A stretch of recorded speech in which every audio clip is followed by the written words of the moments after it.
To the north of Nyazov Dveri, deep inside the northern wilderness, there was a small, inconspicuous gully with an equally unremarkable cave carved into one of its walls. It was unlikely that anyone who stumbled upon the area would think much of it, though if they were very perceptive or experienced in the ways of the forest, they might have noted that the place felt surprisingly peaceful. Yet, it was anything but. The inhabitant of the cave was vicious and powerful, and many creatures had paid with their lives for trespassing into its area. The peaceful atmosphere was simply the result of the beast killing anything edible or threatening in its immediate domain, which caused the larger and more intelligent creatures to avoid the area. Despite knowing all of this, someone was about to barge into the place and provoke the Grey Hunter mother lurking inside the cave. Floating high in the air above the area was a wooden platform densely covered in crystalline glyphs, and standing upon it was a teenager that looked like Zorian but arguably wasn't. He was Zorian Simulacrum, and he had been sent here to die. From his safe location high in the sky, the Simulacrum stared at the pitch-black entrance to the Grey Hunter's lair, nervously fiddling with the watch-like device in his pocket that controlled the platform he was standing on. It would be lying to say he wasn't apprehensive about what he was expected to do. True, this had been his own idea, back when he and the original were still one and the same, but well, it was one thing to decide to create a copy of yourself to serve as bait for a giant man-eating spider and quite another to come into existence and realize you are to be that bait. He was made in his creator's image and Zorian. He had a very strong survival instinct. He couldn't remember ever being suicidal, and even after being trapped inside a time loop he shied away from risking his life without a good reason. He was scared. There, he said it. He was not just apprehensive, he was flat out scared. How could he not be? He was going to be torn apart by a giant spider and he was supposed to just stand there and let it happen. It was. He shook his head, doing his best to calm his thoughts. He chose this. He remembered making this plan, remembered all the arguments for why it had to be this way, and it was all just as valid now as it was then. It was only his own cowardice that was making him hesitate now. And while Zorian had never been, nor was likely to ever be some kind of paragon of bravery, he was better than this. Still. Less than an hour ago, he had been willing to sacrifice his copy for this. He distinctly remembered this. It felt like his own decision, even though he technically didn't even exist back then. What did it say about him that he had been so cavalier about the decision back then, but now that he was to be said sacrifice, he found himself having doubts. One of the rings hanging around his neck suddenly vibrated for a moment. The original was trying to contact him. He sent a telepathic probe into the ring in question, which was actually a miniature telepathic relay, and formed a connection with the mind of true Zorian. He briefly wondered if it was possible to use their soul as a telepathic conduit in lieu of their artificial relays, since they shared one and all. However, he knew too little about soul magic to judge how difficult such an idea would be, so he put the thought aside. "Ready?" the original Zorian asked. The Simulacrum hesitated, just for a moment. The original seemed confident. The fear and anxiety that plagued the Simulacrum were entirely absent from his progenitor's thoughts. Instead, the original seemed expectant, even excited. What vast differences in thinking, and they had diverged so recently from one another. Well, no matter. Strangely enough, he didn't blame the original for his attitude. What sense would that make? In the past several restarts since Zorian had acquired the Simulacrum spell, he had relentlessly practiced it. By now, any copy he produced was a pretty good rendition of the original. The Simulacrum was confident that he was cut from the same cloth as the original Zorian, so chances are that he would have behaved the same if their positions were reversed somehow. If he cursed Zorian, he cursed himself. "I'm ready," the Simulacrum sent back. After a moment's hesitation, he also enclosed his thoughts on using their soul as a telepathic conduit inside a memory packet and sent them over the link to the original. Just in case the original Zorian didn't have the same idea for some reason. There was a short pause as the original seemed to consider things. When he finally responded a few seconds later, it was with but a single word. Go. The simulacrum didn't argue or stall for time. He immediately pressed a button on the watch-like device in his pocket, causing the wooden platform to plunge downward with dizzying speed. Somehow, now that the moment of truth had finally come, he was able to discard all his worry and hesitation and act decisively. He was still scared, but there was also determination there, or maybe it was just resignation. Either way, as he watched the ground rapidly get closer and closer, he knew that he could do it. He could play the role he was meant to play. Though he was currently standing on a piece of wood hurtling towards the cold, unforgiving ground, the simulacrum wasn't worried about crashing into the ground and dying. The platform wasn't actually falling in the classical sense, as evidenced by the fact it stayed aligned horizontally with the ground instead of flipping around randomly through the air. It was a magical travel device executing a controlled descent, and the simulacrum had full faith in its construction. He remembered making it, after all. No, all of his worry and attention was being directed at the unassuming cave entrance in the gully. He had come to terms with being torn apart by a giant murder spider in the near future, well, mostly, but whether or not his death would achieve anything was still an open question. The plan wasn't complicated. He just had to lure the Grey Hunter mother into stepping onto the very wooden platform beneath his feet, which would cause the multitude of traps and restrictive wards anchored to it to activate, sealing the spider's fate. The problem was that the Grey Hunter was quite canny about recognizing traps. Thus his current method of entry. In theory, suddenly dropping out of the sky right into the middle of the Grey Hunter's territory should catch the spider off guard and enrage it enough for it to rush out and attack him without making sure it wasn't blundering into a trap. In theory. In practice, the Grey Hunter was annoyingly unpredictable. This wasn't the first time Zach and Zorian were fighting the thing, and their previous clashes with it were they managed to eke out a win in the end. For a certain definition of win. The Grey Hunter was dead in the end, yes, but in one restart Zach ended up being bitten and couldn't cast anything for the rest of the restart, and in the other Zorian had both of his legs shattered so thoroughly it took him an entire week to heal, even with the best medical care money can buy. Gods, that was painful. Thankfully, he was just a copy mind inhabiting an ectoplasmic shell, so he wouldn't be suffering through a repeat of that experience. He had no bones to break, after all. Hopefully the trap would work.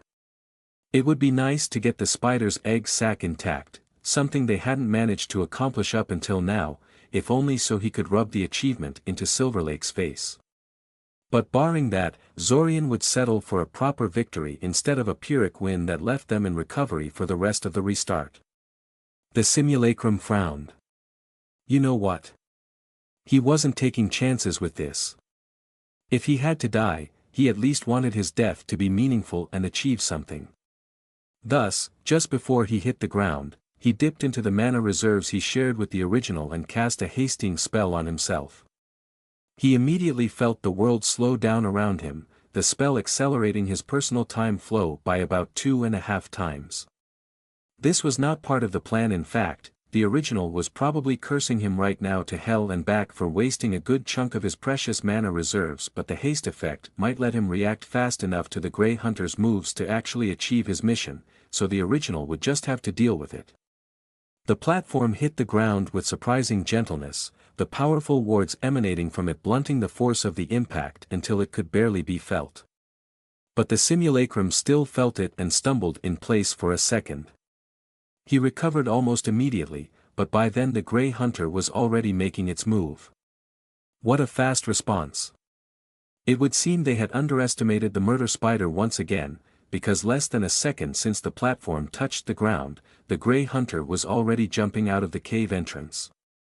It must have detected the intrusion while the simulacrum was still in the air and was already on the move by the time the wooden platform hit the ground.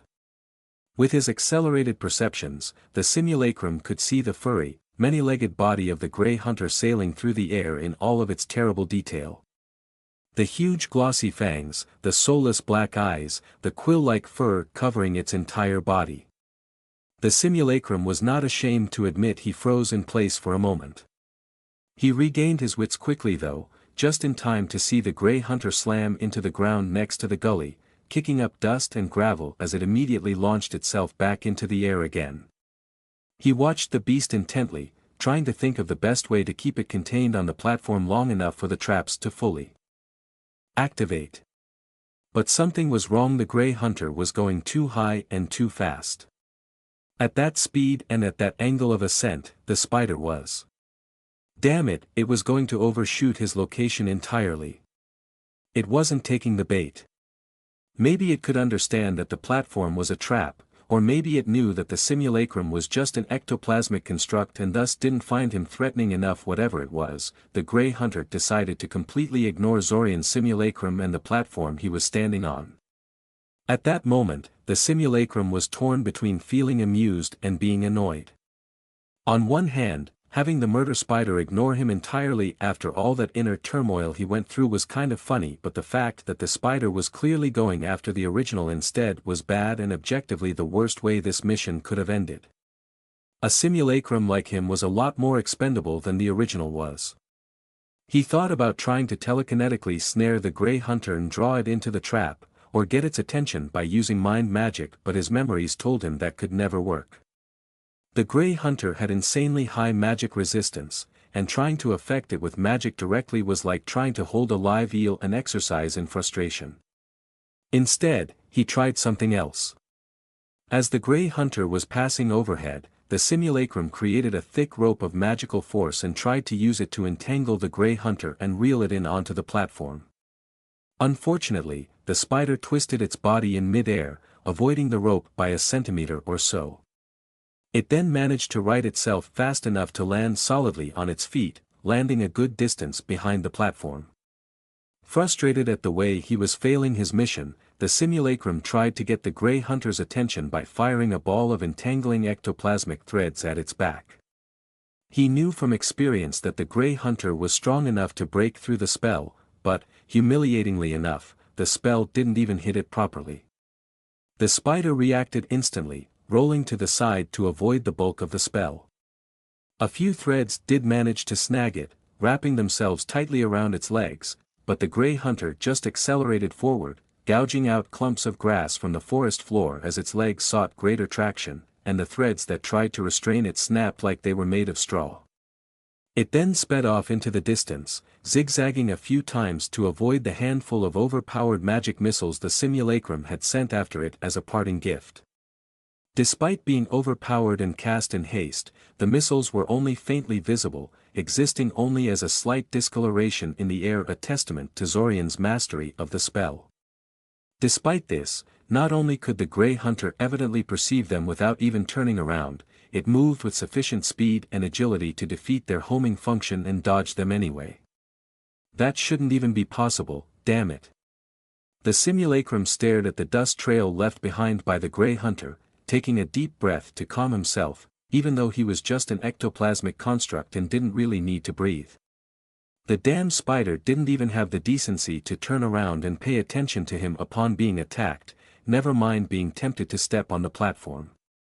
It treated the simulacrum like it was just a particularly aggressive rock or something, instead of an actual threat. Well, his mission was certainly a failure, but maybe he could help the original in some other way. He started running after the monster and sent a message to the original through the relay hanging around his neck, asking for directions. The original had been observing the event through his senses, so he didn't have to explain much. He was immediately told to observe only and stop wasting mana for now. Wow, what a jerk. He supposed he had been a little wasteful with their shared mana reserves, but come on. He was just trying to salvage the situation somehow. When he finally caught up to the Grey Hunter, he came upon the site of a battlefield. Zach and Zorian were both engaging the Grey Hunter, along with a group of golems, 2 big and slow ones for defense and 10 smaller and faster ones to act as distractions. The Grey Hunter hurled itself at Zorian, the original one, only to crash into a thick multicolored plate of force and bounce off. Zach tried to take advantage of this and impale it, sending a trio of black javelins at it, but the spider reoriented itself in an instant, dancing around the projectiles like a leaf in the wind and hurled itself back towards Zorian again the moment its legs touched the ground. It zigzagged across the ground, kicking up dust and gravel and unerringly dodging every trap that had been hidden in the area beforehand, including some purely non-magical ones like hidden pits and iron bear traps.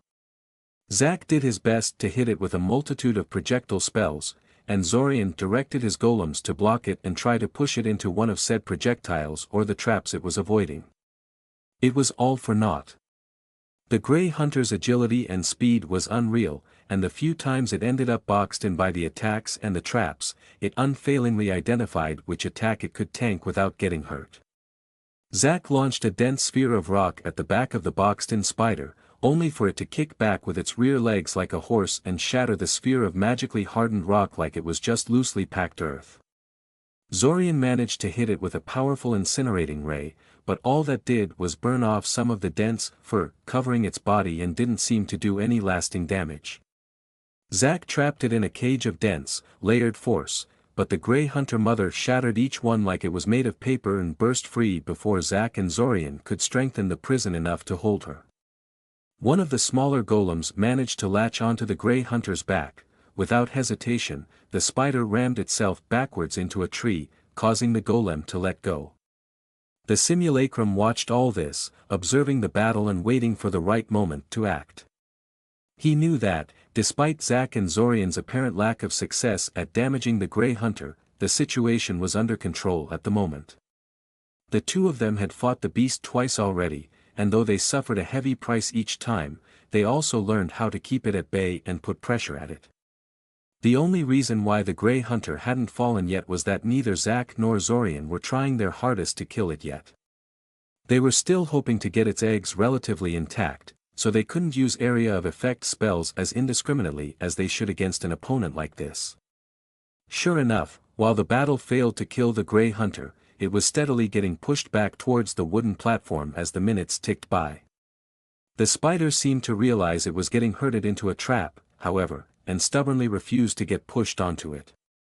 Finally, after both Zach and Zorian were starting to run out of mana and get physically exhausted, and all but two of the smaller golems had been reduced to scrap, the two finally managed to trick the Grey Hunter into a trap. Zorian deliberately left himself somewhat open, casting his defensive plane of force relatively high, and the Grey Hunter took the bait and tried to slide under it to get to Zorian. Perhaps it was getting tired itself and decided to take the chance. Regardless, Zorian had been ready for it and promptly materialized a dimensional gate in front of himself, a gate whose exit point led straight onto the wooden platform. The spider tried to twist itself in mid-air to dodge it, but Zach used a powerful gust of wind to push it in anyway. And then, just as it was going to slam into the wooden platform and get snared, the Grey Hunter revealed its final trump card. It shot a strand of silk out of its back end and used it as a lifeline to reel itself to the side of the platform, avoiding it entirely. "Okay, that does it," Zach growled. "We're taking it down, damn the eggs." "Fine," Zorian agreed unhappily. The Simulacrum could understand the original's frustration. They were so close to total victory. One of the remaining golems tried to push the Grey Hunter onto the platform again, only for the spider to do a backflip. There is no other way to describe it, and land right on top of the golem. It then pushed itself off, using the golem's head as leverage to propel itself away from the risk zone, and shoved the golem straight into the platform in the process. And yet so far away. A giant firestorm suddenly consumed the entire area, courtesy of Zach, and for the first time in the battle, the Grey Hunter screamed. It was fast and tough, but it couldn't dodge a spell that affected such a wide area, and a fire so intense was beyond it to fully shrug off. It was not dead, but large patches of its fur were gone and two of its eyes had burst from the heat. Its egg sac was reduced to ash in its entirety. The Grey Hunter mother let loose an ear-splitting screech of rage for her destroyed eggs and went completely berserk. No longer caring to avoid damage, the spider rushed at Zach, who it correctly identified as the source of the firestorm, at even greater speeds than before. It charged straight through the hail of projectiles launched at it by both Zach and Zorian, losing a leg and another eye in the process, and kept going. It almost succeeded at sinking its fangs into Zach's chest, but Zorian managed to recall the boy away before the strike could connect. A berserk grey hunter was dangerous. They became less cautious and more willing to tank damage in order to inflict some of their own in turn. In their previous clashes with the grey hunter mother, they had been caught off guard by the change in tactics, which was how Zorian had gotten both of his legs broken. This time, though, they were ready for it, and for someone who knew what was coming, a berserk grey hunter was actually easier to fight than a calm one. An area-wide freezing spell from Zach, a ball of shredding force from Zorian, and a collective sacrifice from the remaining golems dogpiling it and self-destructing themselves, and the grey hunter was finally dead. Its mangled corpse looked like a living warzone, but as far as the simulacrum was concerned, the fact it still remained in one piece after everything it went through is already amazing. "It's a shame," the original said, approaching the corpse to inspect it. "I really thought we had a chance of getting its eggs this time." "I'm just glad I didn't get bitten again," Zach said, rubbing his chest as if trying to ward off phantom pain. "Thanks for the save back there. Anyway, you shouldn't be too greedy. This thing is a pain to fight, even when we're going all out, never mind trying to capture it. We still have its corpse in reasonably good condition, which means we can make those awesome magic perception potions again. That's reward enough if you ask me." The simulacrum smiled, remembering how shocked Lukav had been when they had brought a grey hunter corpse to him in one of the restarts and asked him to turn it into an enhancement potion. Unfortunately, grey hunters were so rare and dangerous to hunt that there was no publicly available potion recipes involving them, never mind a specific one that granted the imbiber its senses. Lukav couldn't do it. It was beyond his pay grade, he said. All he could do was give them a list of better alchemists that could be able to help them, though he warned them that even they would probably have to invent a new potion from scratch in order to fulfill their request. Zach and Zorian had to spend 2 weeks visiting various potion makers recommended by Lukav till they found one that was capable of working with the corpse in their hands, and even then it took the woman more than a single restart to create the potion. They had to give her the research notes she had made herself in the previous restart and make something up to explain how they had them. In the end they did get a recipe of turning dead grey hunters into powerful potions of mana perception, but the issues involved had finally convinced Zorian to start learning how to make transformation potions himself. He was still a rank beginner in the field, but even the little he knew was useful. Eagle-eye potions were surprisingly easy to make, and the visual acuity they gave was amazing. "Yes, exactly," the simulacrum said, approaching the group and startling Zach. "You're still here?" Zach asked. "Oh, right, Zorian did say the spider ignored you entirely." "Yeah, the grey hunter had absolutely no interest in me whatsoever. I guess it could tell I'm a simulacrum. Its senses are really something." "It's something all right," Zach said. "Zorian, are you sure that thing isn't intelligent?" "Yes," Zorian said. "I can't affect its mind, but my mind sense works on it just fine and I can judge its sapience. It's dumber than a troll. But it's still about as smart as a crow or a boar," the simulacrum protested against his creator. "It's got animal cunning. Do you remember how Zach dragged us into that bar in Nyazov Dveri and then started a drunken conversation with that group of hunters?" "Ugh, how could I forget?" Zorian said. "You know, Zorian, watching you talk to yourself like that is pretty damn surreal," Zach pointed out. Neither the simulacrum or the original acknowledged him in any way. "Anyway," continued the simulacrum. "At one point the hunters spoke about being hired to stop wild boars from destroying the crops around the city and complained about how quickly the wild boars learned to recognize and avoid traps. They said the boars even learned how to spot magical setups, despite not having any magic perception as far as anyone knew." "Yes, but those are learned skills," Zorian said, frowning.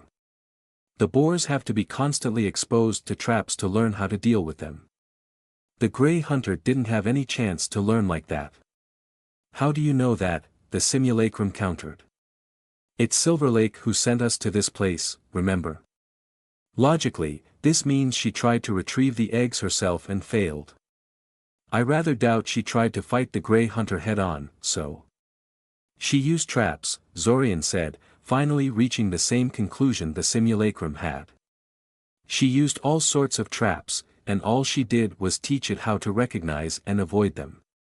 Zorian looked absolutely outraged at the fact Silver Lake had basically trained the Grey Hunter on how to respond to human attackers and never even bothered to tell them about it, but Zach just laughed lightly.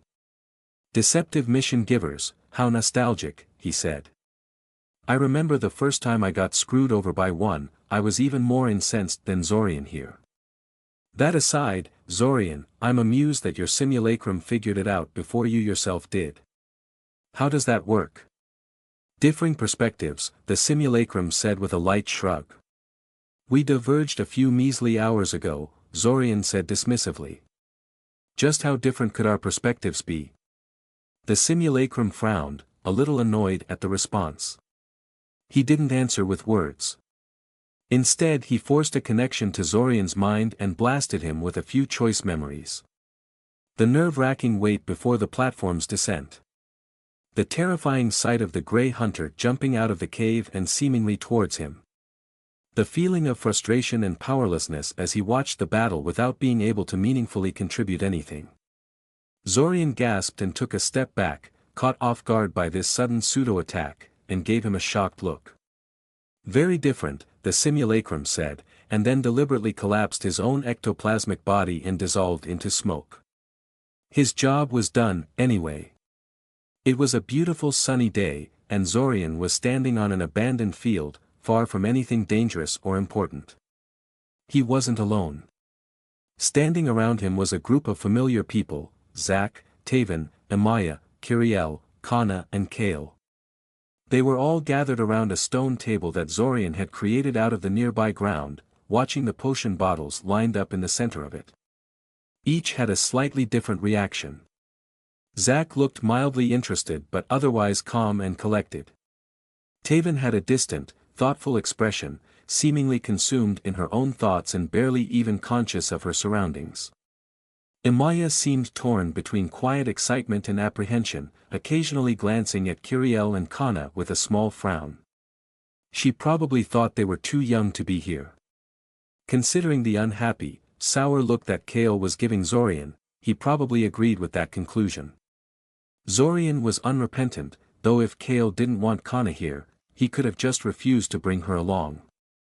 It wasn't Zorian's fault that Kale was too weak-willed to resist his daughter's whining and relented to her requests in the end. As for Kiriel, well, she was practically vibrating on her feet from excitement, staring at the potion bottle like she wanted to swallow it with her eyes. A bit comical, but Zorian could understand. It wasn't every day that you got a chance to turn into a bird and fly. Alright, Zorian finally said. I'm giving you all one last chance to back out. Besides Kiriel's loud no, he received no response. He assumed that meant none of them were stepping out at the last moment, but just to be sure he gave Kale a curious look, since he seemed to be the one most against this. Kana, whom Kale was currently holding in one hand, noticed the look and gave her father a quiet whine, as if warning him to not even think about sending her away.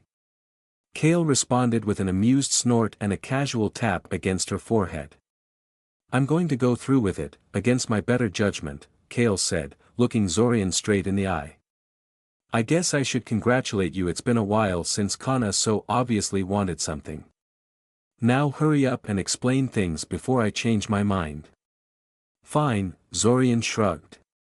I'll keep it brief. There are 6 transformation potions here, all identical. Drink it and you will be transformed into a peregrine falcon.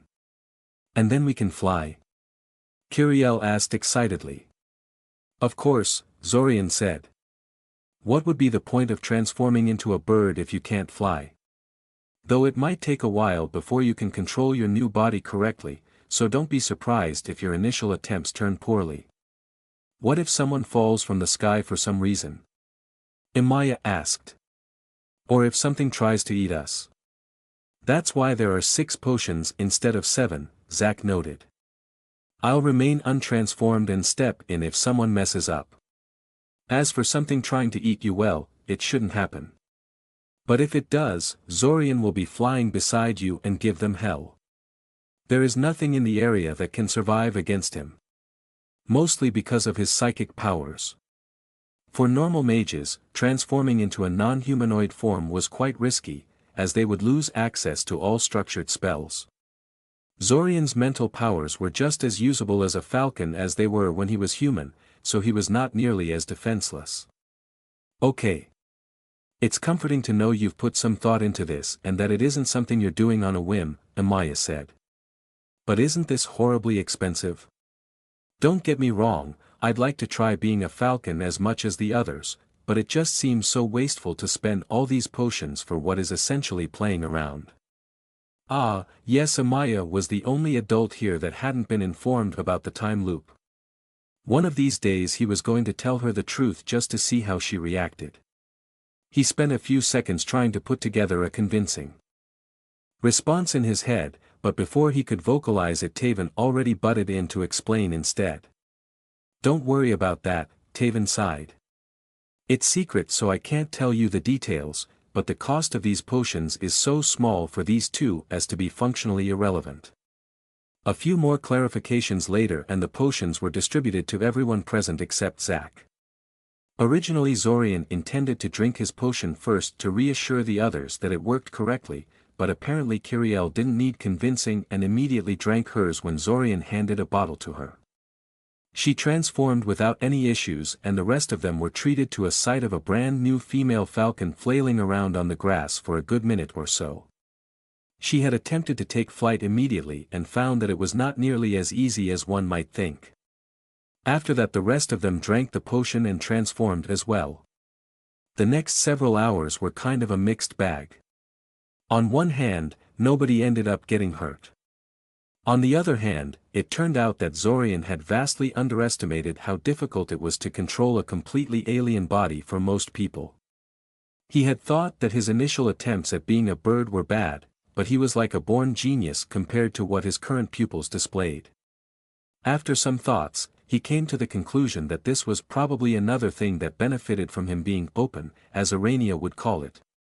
The entire point of his psychic ability was that it gave him greater awareness of his own mind and allowed him to process mental information from completely foreign sources. That was why he was able to contact and read other people's minds so easily, why divinations that dumped information straight into the mind of the caster worked better for him, and probably why he could handle being transformed into a completely foreign body far better than, say, Amaya or Kale. He suddenly understood a lot better why transformation magic was so relatively niche, and why shifters were still envied by those who wished to take on the forms of other creatures. Learning how to control a different body than the one you are used to was hard for Zorian, and it was apparently even harder for other people. Anyone who wanted to benefit from transformation magic couldn't do it on a whim. They had to practice with their new form a lot before they could use it in any serious manner. Still, by the time the potion wore off, everyone had managed to take flight at least once. This was mostly because Zorian was present, though he used his telepathy to directly show people how a falcon is supposed to move, sometimes even puppeteering their movements for a few seconds to demonstrate what they were doing wrong. If they had been trying this alone, chances are they would have required at least 3 or 4 sessions to get it right. And it was entirely possible they would have ended up hurting themselves in the process. The common consensus at the end was that being a falcon and flying through the air under their own power was amazing and that maybe they should do it again sometime. Kiriel also excitedly floated the idea of turning into a dragon next time. He probably spooked Amaya and Kale something fierce when he didn't immediately veto the idea. What are you doing? Zorian stopped drawing the bowl of fruit in front of him to give Kiriel a strange look. Isn't it obvious? Zorian asked. I'm drawing things. Zorian didn't really know why he was doing it, to be honest. He didn't think himself an artist, but he felt like trying a new hobby since his old one of reading fiction was starting to get a little stale. There were only so many good stories out there and he had read just about everything that interested him at least twice by now. He would probably get bored of drawing eventually, but he had only been doing this for the past 3 restarts and for now he found it kind of relaxing. "Since when do you draw?" she asked, nosily sticking her head over him to study his work. "Is this related to that mysterious artist of yours?" For a moment, he was confused what she was talking about before he remembered that was how he had explained those old drawings of hers he had given her at the beginning of the restart. He had been steadily compiling her work over the past several restarts, giving her the updated collection in every restart. Since she disliked drawing things that already existed among the drawings given to her by Zorian, this forced her to continually pick new things to draw every time. Much like his decision to start drawing, this effort was motivated purely on the ground that he found the result kind of amusing. It was a bit wasteful in terms of mental space, but that was no longer the issue it once was. Ever since he opened the Matriarch's memory packet, he had plenty of space for things like this. In addition, he had recently developed a better, more efficient method of storing notebooks than his original improvised setup. He no longer recorded the entire structure of a notebook, opting to just memorize the text and the diagrams inscribed within. A seemingly simple idea, but one that had taken him months of tinkering to get right. "Yeah, I guess it is," said Zorian. After all, it was unlikely it would occur to him to start drawing if it were not for Kyrielle. "Is she a girl?" Kyrielle asked conspiratorially. "Yes," he said with a bashful cough. "As a matter of fact, she is." Kyrielle grinned impishly, looking very pleased with herself for figuring it out. "I knew it," she crowed. "What's her name? Do I know her? When can I meet her? Oh, and what about?" It took Zorian at least a half an hour to get her to leave him alone, and somehow he had managed not to laugh at her face throughout the whole thing. Sometimes he really surprised himself. Zorian turned the solid iron sphere in his hands, staring at it thoughtfully. He would undoubtedly look weird and maybe kind of crazy to any passerby that might be looking at him, since the sphere was totally invisible to the naked eye. Fortunately for him, the only other person inside the room was the very person who had given him that sphere so he could focus on the object of his study without being distracted by the mutterings of random strangers. The sphere in his hands was a complex, multi-layered thing surrounded by a dense cloud of different wards stacked upon each other. The jigsaw-like arrangement of metal plates that made up its physical structure was liberally peppered with both mechanical triggers and glyph clusters that would destroy the fragile core buried in the heart of the sphere if he tried to open it incorrectly. He was supposed to retrieve said core whole and intact, so that was obviously an unacceptable outcome. He had to navigate the virtual maze of stacked wards and then carefully dismantle the sphere to retrieve the core hidden within, and he had to do it without being able to see what he was working with, since the invisibility field was tied to the very core he was supposed to retrieve and couldn't be deactivated until he got access to it. Oh well, time to get to work. The sphere's invisibility was a pain, but it didn't leave Zorian stumped. His magic perception had been steadily advancing ever since Svim had introduced him to the skill, and recently he had undergone several giant leaps forwards in that regard. Partially this was due to the augmentation potions made from the Grey Hunter's corpse, and partially it was because he and Zach had been throwing obscene amounts of money at various experts so they would teach them their skills. He focused his senses on the sphere, trying to make sense of it. After about 10 minutes of passive observation he was confident enough to move on to more active methods. He carefully analyzed the contraption with a multitude of divinations, some general and some incredibly focused and specific. Slowly he bypassed or neutralized the outer wards so he could start dismantling the physical structure of the sphere. It took him more than 2 hours of challenging work, but he was successful in the end. He held a bright red crystal in his hand and handed it to the middle-aged bearded man that had been watching him as he worked. "Excellent. Excellent," the man said happily. "That was truly impressive.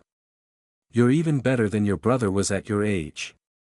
Zorian smiled at the compliment, not saying anything.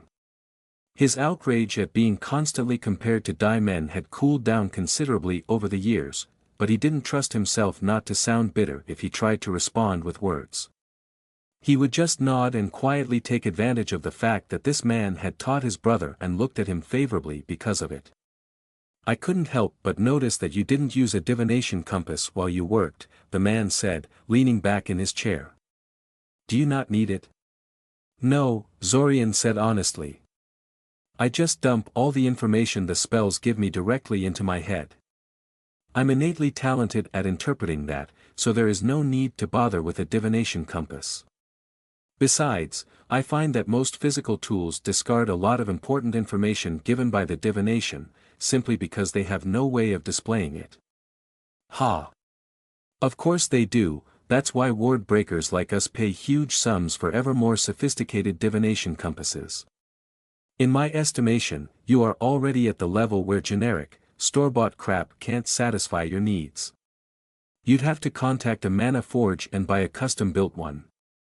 Of course, if you're really capable of comprehending the spells in your mind, maybe that's just pointless cost for you, I don't know. Zorian hummed thoughtfully. He was honest about not needing a divination compass, but he supposed it wouldn't hurt to check out the fancier, custom-built ones. Who knows, maybe there was something he was missing with his current methods. It cost him nothing to buy a box of them and then dismantle them to see how they worked. A few hours later he left, carrying a list of divination compass makers and a letter of recommendation without which those high-level experts wouldn't even deign to speak with him.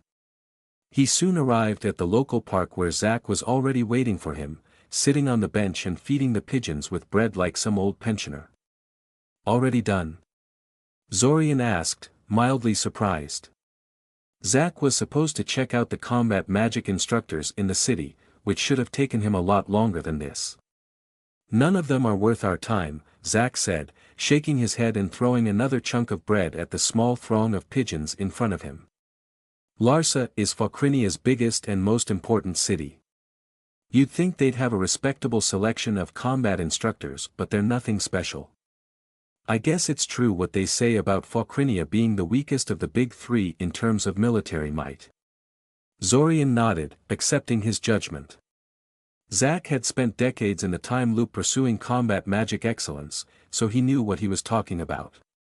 Even though Zorian required a completely different selection of spells to be an effective combat mage than Zach did, he had faith that Zach was keeping that fact in mind when checking these people out. He plopped down on the bench next to Zach, marveling at the way the pigeons failed to react to his sudden movement. If these pigeons ever landed in Siren, they would be all caught before nightfall and barbecued. Say what you want about Focrinia's lack of military might, they really were a prosperous nation. What do you think about your newest instructor? Zach asked. Is he any good? He's good, Zorian nodded slowly. But? Zach asked, sensing there was more to it. He's not teaching me everything he's got, Zorian sighed. And I don't think there is a way to convince him to do so. He's very impressed with me, but he'll only teach his best secrets to a formal apprentice, and even then you'd have to stay with him for a year or more before he would consider it, guessed Zach. Something like that, Zorian nodded. That's pretty much what Svim said would happen, Zach noted. You never did go around mind-probing people on that list, did you? No, I had been contacting them and trying to get them to teach me their skills the proper way. I had been hoping it won't be necessary, Zorian said, frowning. And in a way it really hadn't been, if only because up until now I had plenty of worthwhile things to learn even without resorting to that.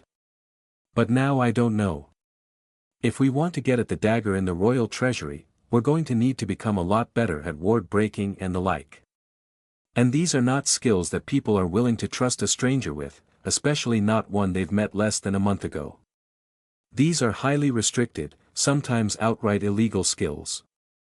Most of the experts I've been talking to won't even admit they have them, much less agree to teach them to us.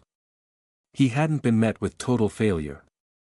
2 of the experts on Svim's list actually proved willing to teach him to the best of their ability, one because he happened to be in debt and was desperate for large sums of money, and one because he was a mind mage who found Zorian's innate mental abilities endlessly fascinating. It was kind of interesting to compare structured mind magic to his own abilities and see how they fare against each other, and though he was unlikely to ever use structured mind magic himself, it did inspire him to take his mental abilities in new directions. However, just 2 experts out of the large list Svim had given him was, well, frustrating. Especially since it wasn't just a moral issue, it was so much more useful to learn from people when they were honestly trying to teach you something. Because of the need to know which are the right questions to ask and a lack of back and forth between the teacher and the student, mind magic interrogations were far inferior to having a willing teacher. If Zorian had to memory probe Svim every time he wanted something from him, for instance, the benefits would be but a fraction of what he got out of the man through his current methods. Well, unless Svim was secretly hiding something of crucial importance from him, but Zorian kind of doubted that. What about targeting criminals? Zach asked. You've established links with Sioria's criminal underground through the contact lists the Arania left behind, haven't you? Yes, he certainly had. Interestingly, most of these were not cloaked, shady men in dark alleys but rather otherwise respected merchants and, somewhat less respected, mercenaries. He had used his mind magic on these people a lot more freely than he had when interacting with legitimate experts and instructors, but truthfully, there was a reason why most of these people used their abilities for crime instead of opening a legitimate business. They just weren't good enough. Most of them had a neat trick or two, and Zorian copied those from them when he could, but in general they had nothing that couldn't be acquired easier elsewhere. Probably the most useful thing he obtained from these people was a channel for acquiring illegal materials and the knowledge of how to hire unscrupulous mercenaries without getting ripped off or ending up in jail. Useful things to be sure, but that wasn't what Zach was asking about. It wouldn't work, Zorian said simply, shaking his head. They don't have what we need. Alright, Zach said, not pressing the issue. To be perfectly honest, I think we're doing just fine as it is. You shouldn't feel pressured to do this if you don't want to. We'll manage somehow. Zorian said nothing to that, not really sure himself what the correct answer was. There was a part of him that said he was being stupid by refusing to employ his mental abilities to their maximum extent, but he suspected that once he started to casually assault people for no reason other than them having things he wanted, it would be hard to take a step back. You are what you do. If he started going down that path, it would change him, and not for the better. Sure, having those skills would greatly increase the chances of him successfully escaping the time loop, but was there any point to that if what came out at the end was a monster? Zorian rose from his spot and walked away. Zach followed him, throwing the entire remains of his bread to the pigeon throng as he left the bench. They left the park and its dangerously fearless pigeons and continued their conversation on foot. Underwhelming results aside, this is a nice city, Zach said. Was there anything else you wanted to do here? Yes, actually, Zorian said. There is a famous golem maker here and a couple of spell formula crafters for hire. You really are determined to spend all of our money, aren't you? Zach asked rhetorically. Of course. It's completely useless to leave it sitting there without use. It's not like we can transfer it between restarts, Zorian said. He actually wasn't going to seek instructions from these people, he was going to hire them to do work for him. He had been doing that for several restarts now, paying various spell formula experts to design or improve blueprints for him. Then he took the finished designs and gave them to the same people in the next restart in order to further refine them. Sometimes he also gave them to different people, just to see what different takes they have on the problem. He did the same with warding experts, golem makers and alchemists. All of those fields took a lot of thinking and testing, but the finished designs were fairly compact and could be used by anyone, making them really convenient to advance in this fashion. At some point he was probably going to hit a point of diminishing returns with this, but that point was a long way off at the moment. Besides, when that happened, he might be able to take the collected knowledge he gained this way and trade it to people for their professional secrets. Magical knowledge and techniques could tempt some people in a way that money never could. The snide part of Zorian informed him that he was robbing these people just as surely as a memory probe would have, only using more roundabout methods. Zorian told it to shut up and that it just wasn't the same. Simulacrum number 2 was bored and the cause was easy to understand. He was attending academy classes like a normal student. Zorian hadn't been regularly attending classes for quite a while now, even when trying to stay on the teacher's good side, since doing that was a huge time sink and provided him with no benefits at this point.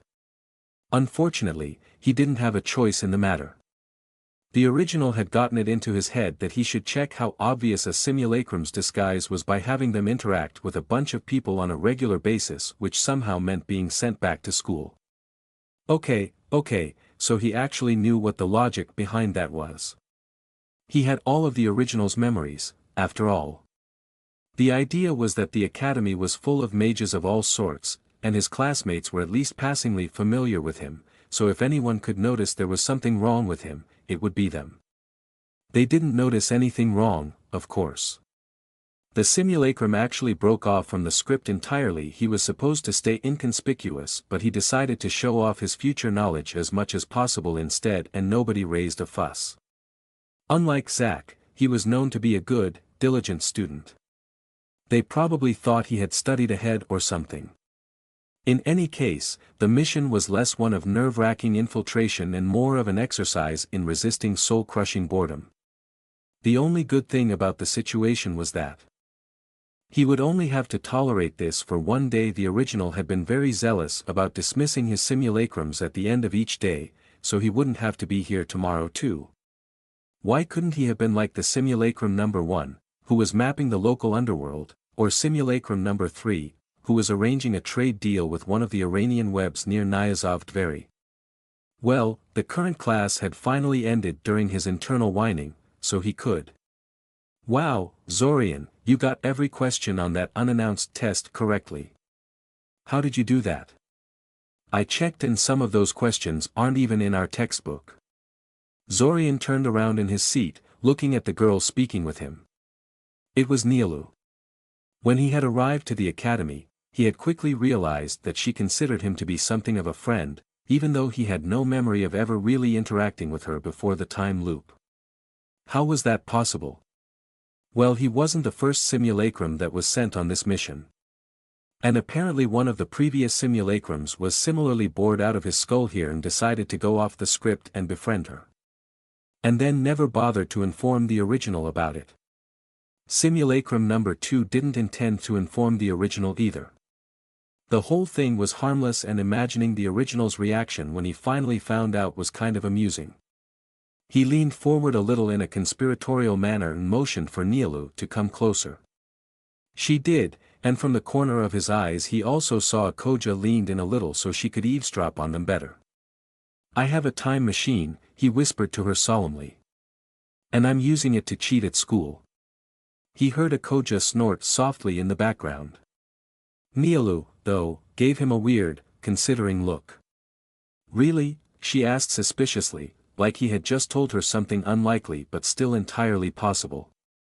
That was not the response the simulacrum had expected. He stared at her face for a second, at a loss about how to answer that. Now that he thought about it, Nialu was a bit cute. She had a pretty face and her naivete could be kind of endearing, in small doses. He had looked down on her in the past, thinking she was kind of dim and flighty, so he had never really thought about it much. But seeing how he was going to live less than a day now, he found himself a lot more forgiving than he would usually be. No, I was just joking with you. I don't really have a time machine, Zorian explained patiently. Pity. Having a time machine would be grand, Nialu said, smiling. Sometimes I really wish I could go back in time and fix things before I mess up. Don't we all? Zorian shrugged. Too bad the time loop didn't work like that. After a bit of thought he tore off a sheet of paper from his notebook and wrote down the questions for tomorrow's spell formula test and handed it to Nialu. The moment she realized what she was looking at, her eyes widened comically. Is this, she began, only for Zorian to cut her off. Hush. I never handed you anything, okay? See you tomorrow, I guess. Koja gave him a very disapproving look afterwards. Apparently she figured out the general nature of what he did from the clues in front of her and she didn't like it. Her disapproval died down considerably when he handed her a copy of the questions as well, though she did mumble something about cheating being wrong. The Simulacrum rolled his eyes at the statement and went back to Amaya's place to report to the original. Somehow, he didn't think that would actually stop her from making use of the information tomorrow. 8 restarts had passed since the time Zach and Zorian had first tried to break into Eldamar's royal treasury. Their priorities during this time consisted of investigating the invasion forces, looking for possible signs of Red Robe, trying to track down the rest of the missing key pieces and figuring out some way to leave the time loop. Of course, since actually retrieving even the known pieces of the key was impossible with their current skills, and they had no idea what kind of abilities they would need to retrieve the rest, a large portion of their efforts was dedicated to elevating their magical expertise in various ways. Zach did his best to focus on strengthening his personal soul awareness and mental defenses, but both of those skills were very tedious to improve and Zach was pretty impatient by nature. He often spent a lot of time trying to figure out some way to improve his combat magic, even though he was already very good at that and any improvements tended to be very marginal. As for Zorian, he did a little bit of everything, from pursuing more mind magic lessons from the Arania, though he had picked all low-hanging fruit in that regard and was starting to hit the point of diminishing returns, to working on his golems and magic skill. However, the bulk of his efforts centered around mastering dimensionalism and time magic as much as possible, in the hopes that doing so would give him some clue as to how they could escape the time loop. Thus far, he didn't have any solid leads in regards to such an escape route, but he did learn how to open dimensional gates and haste himself, so at least he accomplished something. Currently, Zach and Zorian were inside a black room but not the same black room as the one in Scioria. This was the result of a considerable effort to find other black rooms across Altazia, since making use of the one in Scioria twice remained as impractical as ever. So far they had managed to find 2 more, one in Solimnon and the other in Quenjer, a small splinter state on the border of Eldamar. Unfortunately, these were a lot less impressive than the one Eldamar had built. The Solamnese one could only be activated for 12 days, while the Quenjari one could only last for 5. But still, 17 days was 17 days, and Zach and Zorian had been dutifully making use of them anyway. It might actually be a good thing that these black rooms were less effective than the Sciorian one, since suffering through 3 months of isolation in every restart would probably be really unhealthy for their psyche. Especially considering Zach was already going crazy, even though they were currently in the Quenjari black room and there was only 1 day left before they could leave. Damn it! Zach swore, the complicated geometric shape above his hand winking out as he lost control of it. Lately he had been trying out some very exotic shaping exercises in another bid for improving his combat magic, but evidently it wasn't going as well as he hoped. Okay, I've had enough of this. Done. I'm done. He shouted this overdramatically to the sky, well, to the ceiling, since they were indoors, while keeping his hands raised in the air. Somehow, Zorian was getting the idea that there was more to this than his momentary failure to figure out a random shaping exercise. You're still angry about what happened with Alanik and his soul awareness training, aren't you? He surmised. Zach responded by swearing up a storm, which Zorian took as confirmation that he was correct. It happened in the previous restart.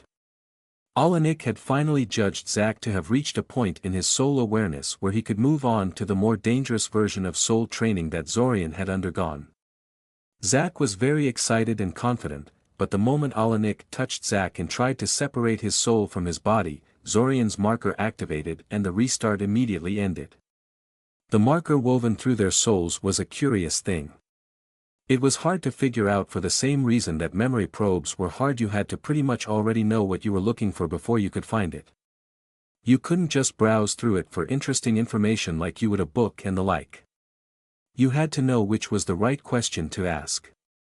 Now armed with the knowledge of what was possible, courtesy of what he had seen his own marker do in that terminated restart, Zorian had no problems leveraging his hard-won soul awareness into figuring out what happened. The marker, as it turned out, had a contingency that terminated the current restart if significant tampering of the controller's mind or soul is detected. It was unclear what exactly would qualify as significant tampering, but apparently even wrenching a soul out of the controller's body was enough to trigger it. In Zorian's marker, this function was non-functional, which was why he could go through Alanic's soul training without any issues. Zach's marker, however, was not defective in this manner. It detected Alanic's training as an attack upon the controller and reacted accordingly. This information helped answer a few questions that Zorian had been wondering about for quite some time. Such as why Red Robe had done such relatively minor damage to Zach's memories. He probably couldn't have done more than he did. In fact, the real surprise was that he had managed to do as much as he had without triggering the restart. If Zorian was reading his own defective marker correctly, the contingency in question was quite trigger-happy. Whoever made it was a big believer in the better safe than sorry school of philosophy when it came to the safety of the controller. Red Robe must have spent multiple restarts figuring out a way to get past it to the extent that he did. This would also explain why Zach had been so relatively unconcerned in the past about having his soul or mind targeted. He had probably been hit by spells like that plenty of times, but that just ended his current restart prematurely. With that in mind, his attitude might not have been as foolish as Zorian had thought it was. Of course, no defense was unbeatable in the end. Liches, for instance, commonly possessed a very similar contingency that wrenched their soul back to their phylactery when exposed to things like hostile soul magic. Which was how Quatakekl, as someone who had probably fought quite a few rival liches, instantly knew how to bypass it when Zach foolishly told him he would survive bodily destruction. As for how Red Robe bypassed its protection to mess with Zach's mind, Zorian wasn't quite sure. But he had a suspicion it was related to Red Robe's use of non-structured mind magic. He distinctly remembered that Red Robe had been using non-structured mind magic on both him and Zach, despite being fairly bad at it. Which was kind of foolish of him at the face of it, since structured mind magic would have probably served a non-psychic like him a lot better in most regards. However, if the marker's contingency was aimed primarily at countering structured magic, and non-structured magic bypassed it to some extent, his choice of attack mode made perfect sense. All that time I wasted on those exercises. Zach shouted, his rant finally dying down as his anger ran out of steam. It's not that bad, Zorian assured him. Yes, you lost out a fair bit by not being able to go through the same training I did, but you still managed to achieve some elementary soul awareness, and that's not nothing. It will allow you to cast defensive spells on your soul, at the very least. Which is a must if we ever want to fight Quatakekl and take his crown. So you didn't waste anything. The only real loss is that we lost an entire restart to that. Zach winced. Yeah, in retrospect, we really shouldn't have tried that at the very beginning of the restart. Hindsight is always perfect, Zorian shrugged. It's just one restart and we learned very valuable information from it. We'll manage. Zach sighed and plopped down on the floor again with a heavy grunt. He was quiet for a moment. It just seems like we haven't accomplished all that much in these past 7 months or so, you know, he finally said. I mean, we investigated all the high-ranking members of the cult and none of them are obviously Red Robe. We also can't locate Veyers at all. It's like he just vanished into thin air. We have yet to successfully extract the damn dagger from the royal treasury and we can't even find the rest of the key pieces. Okay, that last one isn't really true, Zorian said, interrupting him. We may not know their exact location, but we do know where to look for them. Their search for the missing pieces of the key had been long and expensive. Such a project would have been impossible to finish in any reasonable amount of time by just 2 of them working alone. So they didn't even try. They outsourced their work to numerous information brokers, both legal and criminal, paying huge sums to have them and their agents check up on rumors and stories of Icosian inheritance floating around. They hired museums and historians to comb through historical records in search of any scrap of information related to the objects. As for themselves, they made themselves useful by breaking into government records of Eldamar, Solimnon, Falcrinia and other splinter states. The buildings that held those records were not nearly as well defended as the royal treasury, and the splinter states had made their own attempts to locate these important historical objects. Thankfully, those efforts were not without results. Knowing that one of the pieces is in the deepest part of the Zlotic desert, that another had been lost gods know where in the jungles of Koth and that the last one was stolen by some asshole who took it with him to Blantyr is not very helpful, Zach grouched. All it tells us is that searching for the rest of the key on Altazia is probably pointless. And how are we supposed to get to these places to search for the missing pieces, anyway? Just getting to Koth would take us almost an entire restart, never mind actually searching for it. If that information is true, we're kind of screwed, Zorian. Maybe, Zorian agreed. But you see, I have a plan. Eldamar and Koth were very far from one another. The exact distance was hard to pin down, since the name, Koth, covered a pretty big area on the southern continent, but Zorian estimated it to be around 7,000 kilometers minimum. Worse, this was a straight-line distance, so the actual journey would be even longer. It was not impossible to make that journey in the span of a month, but just reaching the place was not enough for Zach and Zorian. They needed to reach it with plenty of time to spare, or else they would have no time to search for the piece of the key that was supposedly lost there. Additionally, if they spent most of their time in transit to Koth, they could not make use of the black rooms scattered across Altazia. Thus, by committing themselves to such a journey, they effectively lost more than a single month of time. There were two main methods of traveling from Eldamar to Koth. The simplest, as well as the cheapest method was to board a ship at the city of Luja and make your way to Koth by sea. Even the cheaper ships would get you there within a month, and the pricier vessel may make the journey in as little as 20 days. Well, assuming the ship didn't get sunk by a tiger-striped nautilus or something along the way. But he heard those were pretty much exterminated along major shipping routes, along with sea hydras, razor sharks and flying barracudas, so probably not. In any case, this was the method Zorian's parents were using to get to Koth, as they were not in that much of a hurry and didn't want to spend more money than they needed to. The second main method was utilizing the existing network of teleport platforms that connected most major settlements on Altazia and Mycena. It was pricier than ship travel, but that was not an issue for Zach and Zorian. A bigger problem was that while this method was faster than ship travel, it actually wasn't that much faster.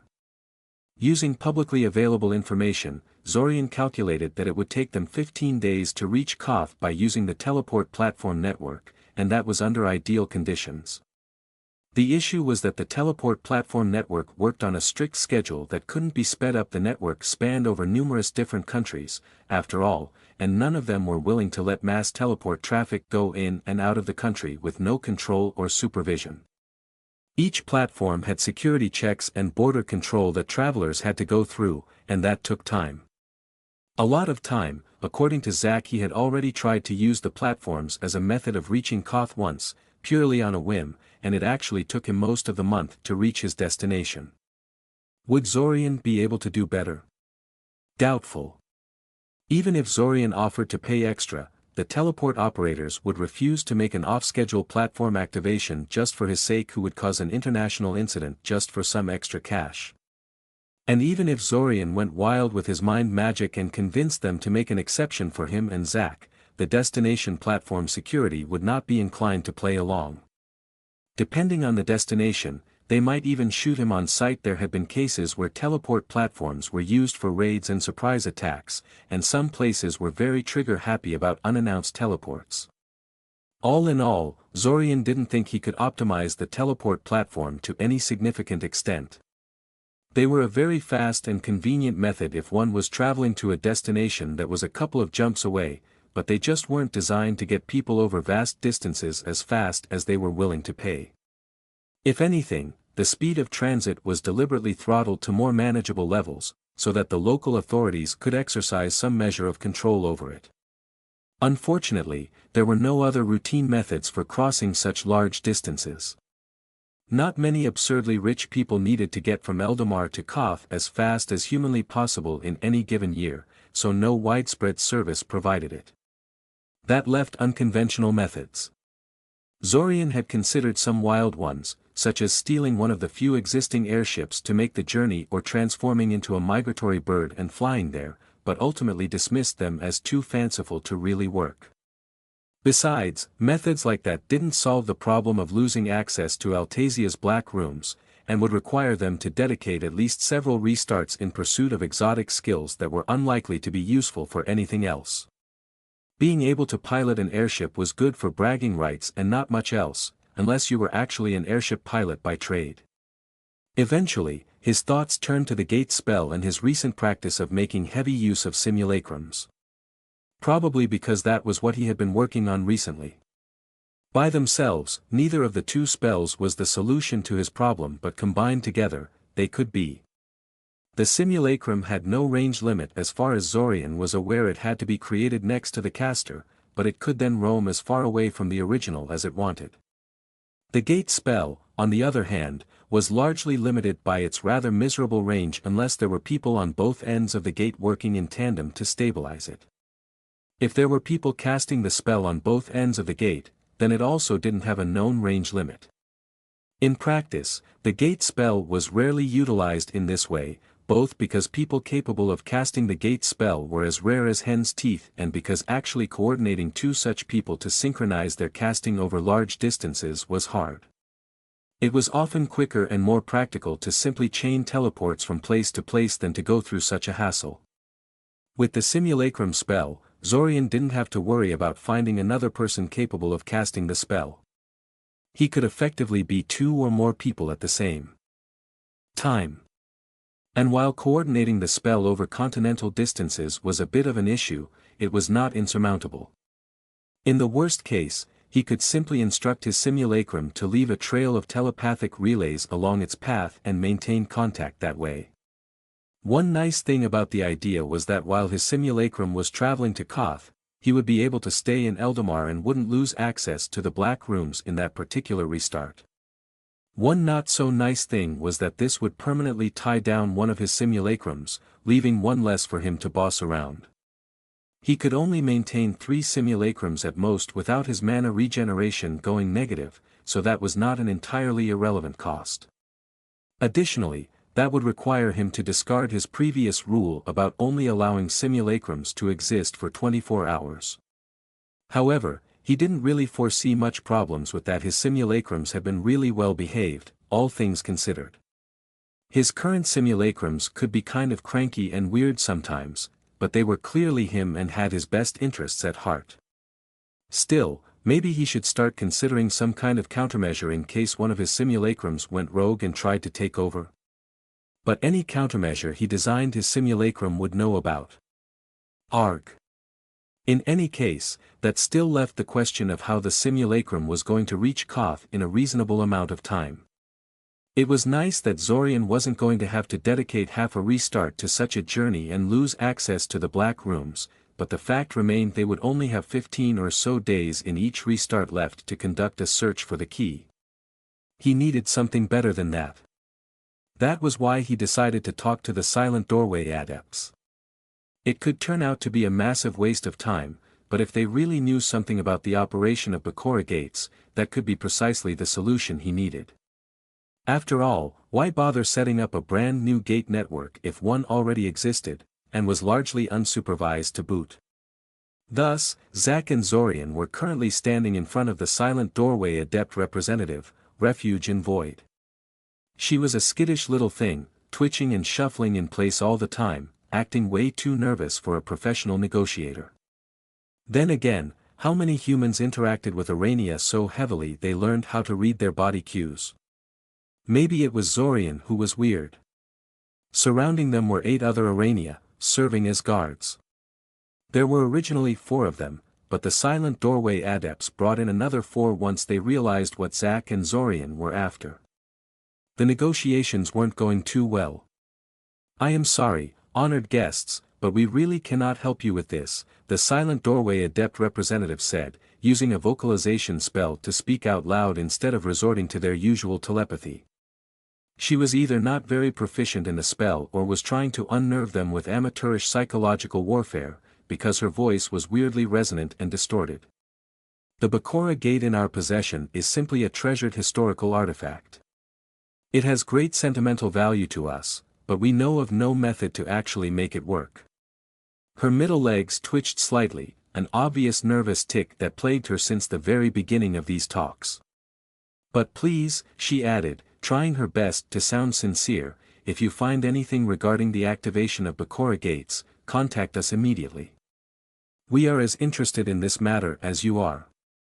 I'm sure you are, said Zorian, clacking his tongue unhappily. They had tried just about everything they could think of to secure the web's cooperation on this. They had offered confidential information on surrounding polities, offered rare materials and money, offered knowledge of secret Iranian techniques they had gotten from the other webs in various restarts, and they had offered an utterly ridiculous amount of crystallized mana for it. It was all for naught. The Silent Doorway adepts remained obstinate in feigning ignorance on the matter. He exchanged a long look with Zach, who just shrugged in response. This meeting was largely Zorian's idea. Zach came to the meeting while under the effects of the mind-blank spell and mostly remained silent, a fact that surely wasn't helping the Silent Doorway adepts relax around them. Still, that was the whole point. Zorian deliberately instructed Zach to do that, as an unspoken intimidation attempt. He knew from his past dealings with the Silent Doorway adepts that merely being polite and generous wasn't going to accomplish anything, so he brought Zach along to show them he wasn't someone they could dismiss out of hand. In a way, it worked. Zorian was sure the web would have chased him off by now if he had come alone, but since there was a mind-blanked mage standing next to him, looking all grim and imposing, they remained polite and treated him far nicer than they did in the past. It was true, what they say, negotiations tended to go better if you brought both gifts and an armed entourage, as opposed to just gifts. Unfortunately, their hosts seemed to be running out of patience, as Zorian spotted some of the guards shifting their positions, as if preparing themselves for a surprise attack. Please don't do that, he said with a sigh. You have no chance against us in an actual fight. I'm sure you've noticed that my friend here is under a mind blank, and I assure you he's as good as you'd think. I am not that bad at fighting myself, if you'll permit me to be a little immodest, so don't discount me as a threat either. You would only be walking into your death if you attack us. Don't do this to yourself. If you are so confident in your combat prowess, why not just attack us and take what you want by force? Refuge in Void said. Perhaps it was just Zorian, but she sounded a little bitter to him. Why negotiate with us at all? Because it's the right thing to do, Zorian told her matter-of-factly. We're not brigands. I see. So your friend here, she asked, leaning slightly towards Zach, who raised his eyebrow at her curiously. It's just a precaution, Zorian said. Unless you attack me, this meeting will not degenerate into violence. Also, he was not at all sure he could figure out their secrets from reading their minds. The sort of knowledge about the gate he wanted was likely held by a small selection of their experts and maybe leaders, and they were liable to have protected it well. In the past, when Zach and Zorian raided Iranian webs, their elders had the annoying tendency to erase their own memories in regards to important secrets, rather than let them fall into their hands. Since the two of them hadn't been after their closest secrets back then, this had been a minor matter back then. Now, though, it would be a giant showstopper. In that case, I will be frank with you, we are not willing to divulge our secrets to you, Refuge in Void said. You're just wasting both of our time here. At any price? Zorian frowned. I'm afraid so. I honestly can't think of anything you could offer us that would make us reveal our closest mysteries to you. Well. This was not unexpected. It was time to bring out his secret weapon, then. Let's test this with one last offer, then, Zorian said. Sure, Refuge in Void said, projecting a mixture of relief and disinterest, as if she was just pleased this was about to end. Me and Zach here are time travelers, Zorian said. And we can help you send messages from your current selves to the silent doorway adepts in the past. There was a short pause as the Iranian representative froze for a second and then shook her forward legs in a strange gesture. Well, she said. I have to say, this is the first time anyone has tried that argument. I find myself curious, do you have any kind of proof for that statement? 3 days from now, you are going to send a team of 3 Urania to an old contact in Tozan to pick up another shipment of crystallized mana, said Zorian, causing the representative to freeze again. However, it will be a trap and 2 of them will never return. That doesn't dash, Refuge in Void started saying. 2 days after that, continued Zorian in a louder voice, cutting her off, you will finally track down the red scrolls of Tmilison, but your previous buyer will say he is no longer interested in them. He will instead point you to Padina's magical museum as a possible buyer. At the same time, you will come into possession of a box of Emberheart crystals. After Zorian made another 10 or so predictions, Refuge in Void finally broke down and went to speak with her elders. An hour later, he was handed over to someone higher in the chain of command, specifically, Glittering River of Stars, who was some kind of vice-elder as far as he could figure out. She was a lot less obstructive than Refuge in Void had been, but still not willing to talk to him about Bakura Gates. We will need some time to confirm these predictions of yours. I'm sure you understand, Glittering River said apologetically. She really sounded apologetic, too. She was a much better actor than Refuge in Void had been. I understand, Zorian said, nodding slowly. It's fine. We didn't really expect to get your cooperation after one attempt, anyway. But that's okay, Zach said with a sunny smile. We have as many attempts to get this right as we want to. To her credit, Glittering River did not shift or twitch uncomfortably, as Refuge in Void had been prone to, but Zorian could tell she was uncomfortable anyway. They had explained to her the general nature of the time loop they were in, but neglected to mention some important details such as that they were on a time limit or just how crucial Bakura Gate information might be to them. Zorian wasn't sure how much the silent doorway adepts really believed about their story, but they were clearly spooked enough by the implications to humor him for a bit. Incidentally, if there is a way for me to prove my claims easier to your web in future restarts, I'd love to hear it, Zorian said. We will have to discuss things before I get back to you on that, Glittering River said diplomatically. After that, they were basically ejected out of the colony and told to come back in a week. Considering that Zorian had been afraid they would laugh them straight out of the room the moment they mentioned time travel, he considered this already a victory. So long as they didn't reject the idea out of hand, he was sure they could prove to them that the time loop was real. They may not have literally infinite retries like they had implied to Glittering River, but what they did have should be more than enough. We seem to have frightened them pretty badly there, Zach commented on the way back to Scioria. Especially when you started mentioning the deals you've made with other webs and how you intend to repay them after you get out of the time loop. You'd think they'd be happy about their fellow webs being rewarded, but apparently not. The last time one of the Iranian webs got massively superior to others, they swept over the entire continent, conquering or supplanting every rival colony in the way, Zorian pointed out. They've got every right to be worried. Huh, I hadn't thought of it that way, Zach said thoughtfully. I mean, you've already told me that, but I just hadn't considered how that would affect their attitudes. It's good I left the negotiations mostly to you, then. You really understand Iranian psychology way better than I do. There was a short silence before Zach spoke again. So do you really intend to just hand down knowledge to other webs like that? He asked curiously. Of course, Zorian nodded. Not to every single web I interacted with, admittedly, but every web that has been especially helpful to me is bound to get something for their trouble. What about help of the human variety? Zach asked. Do they get any repayment? That's a bit more dangerous, since they are far more likely to track me down through my gifts than the Urania. I want to pay people back for their help, but I don't want to suffer just because I have a sense of honor, said Zorian. Yeah, some people are really shameless, Zach agreed.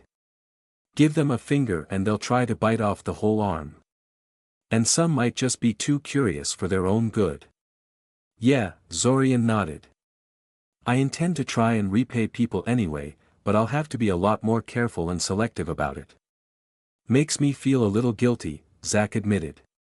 I don't think I've ever seriously considered paying people back for things I got from them over the restarts. Invite me when you start finalizing those plans, okay? I think I have a few people I should really reward somehow for all the good they've done to me. Sure, Zorian nodded. So, Zach continued. The Silent Doorway Adepts. Do you think their leadership will believe us in the end? Maybe. But even if they do, it's no guarantee that they'll agree to a trade, Zorian said, shaking his head sadly. If they're paranoid enough, any deal with us might seem like shooting themselves in the foot. They have no way to make sure we're actually going to keep our end of the bargain once we're outside the time loop. Who's to say we won't just pump them for every secret they have and then unceremoniously discard them? You know, like the ghost serpent thought we would do to it. Zach made a sour face. He didn't like to be reminded of the snake spirit. He had been severely insulted by its accusations, taking them much more personally than Zorian himself did. In any case, Zorian continued, even if these negotiations fail, it's not the end of the world. There is at least one other group that seems to have insight into how Bakura gates work. There is a fully functional gate mechanism beneath Scioria, courtesy of the invaders, and it's supposed to be heavily inspired by Bakura gates. None of the Abasins know how that thing works, pointed out Zach. I bet only Quadakikl really does. So that doesn't really help us much. Yeah, probably, Zorian agreed. He had delved into the minds of enough high-ranking invaders to realize that the gates probably weren't made by any of them. Either Quadakikl was the only one who knew the secrets of their construction, or the other builders weren't allowed to be part of the invasion force. It would make sense if it were so. The gates were one huge advantage for the Abasins, and they definitely didn't want that secret to fall into the hands of Eldomar's mages.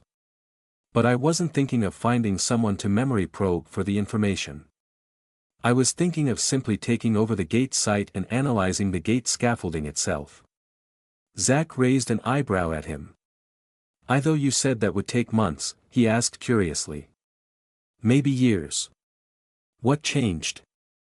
I realized I was being kind of an idiot, Zorian said.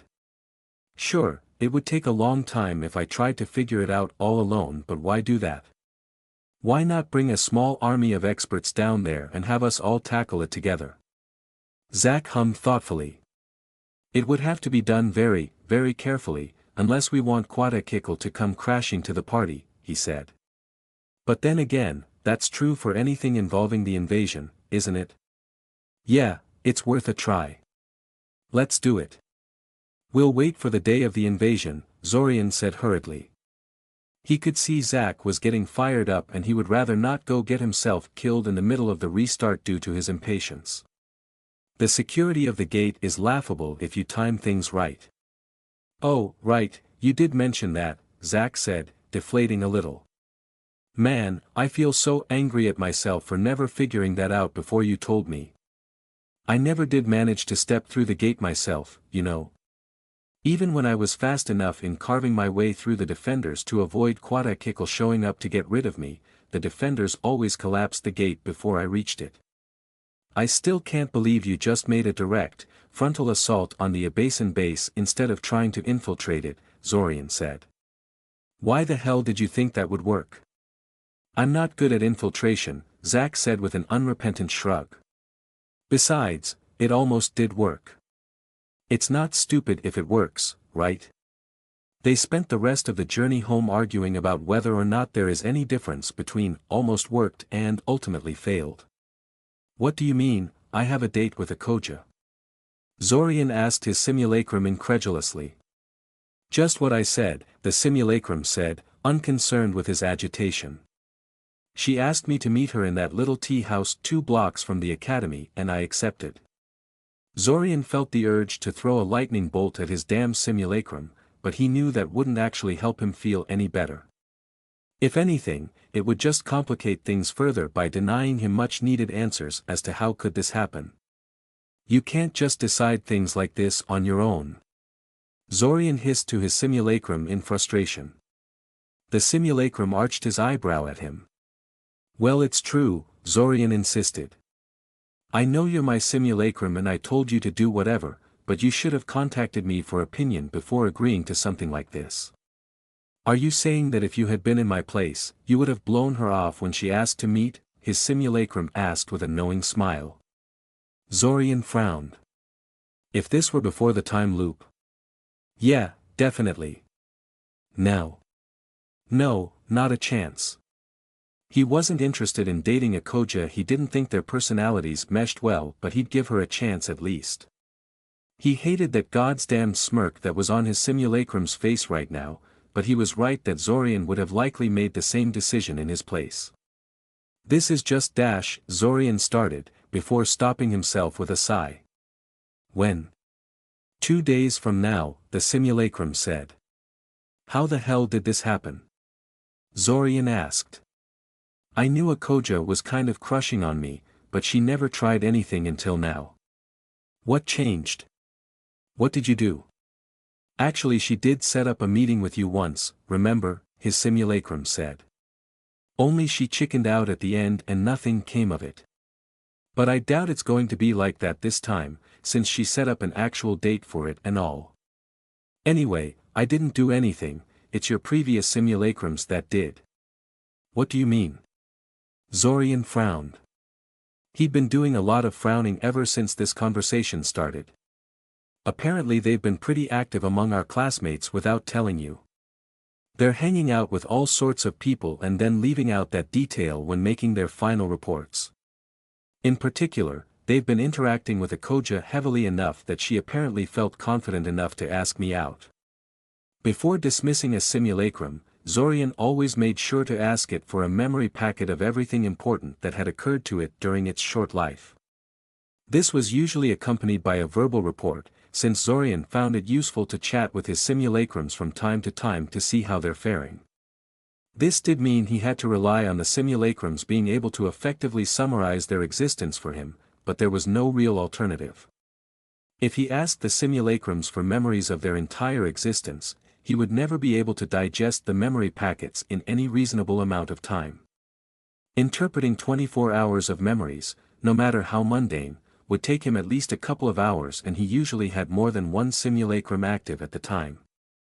He could only rely on his simulacrums to pick what they felt was important and pass it on. Why would they do that? Zorian asked. No idea.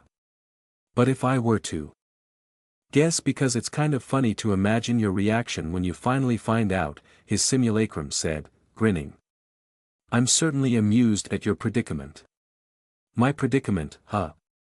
Zorian said slowly, giving the simulacrum a nasty look. Actually, I have a better idea. You are going to do it. But I'm going to go away at the end of the day, the simulacrum said, confused. Not anymore, Zorian said. I've been thinking of relaxing the 24-hour rule, and you're going to be the first test subject. Congratulations, you're going to remain active for more than a day, just so you can take responsibility for what you've done. Hey, the simulacrum protested. Wait just a minute here. Don't you think it's kind of an asshole move to send a simulacrum on a date instead of you? Why? Zorian asked with a malicious smile. You're the one she spoke to, so it's only fair that you be the one to do it.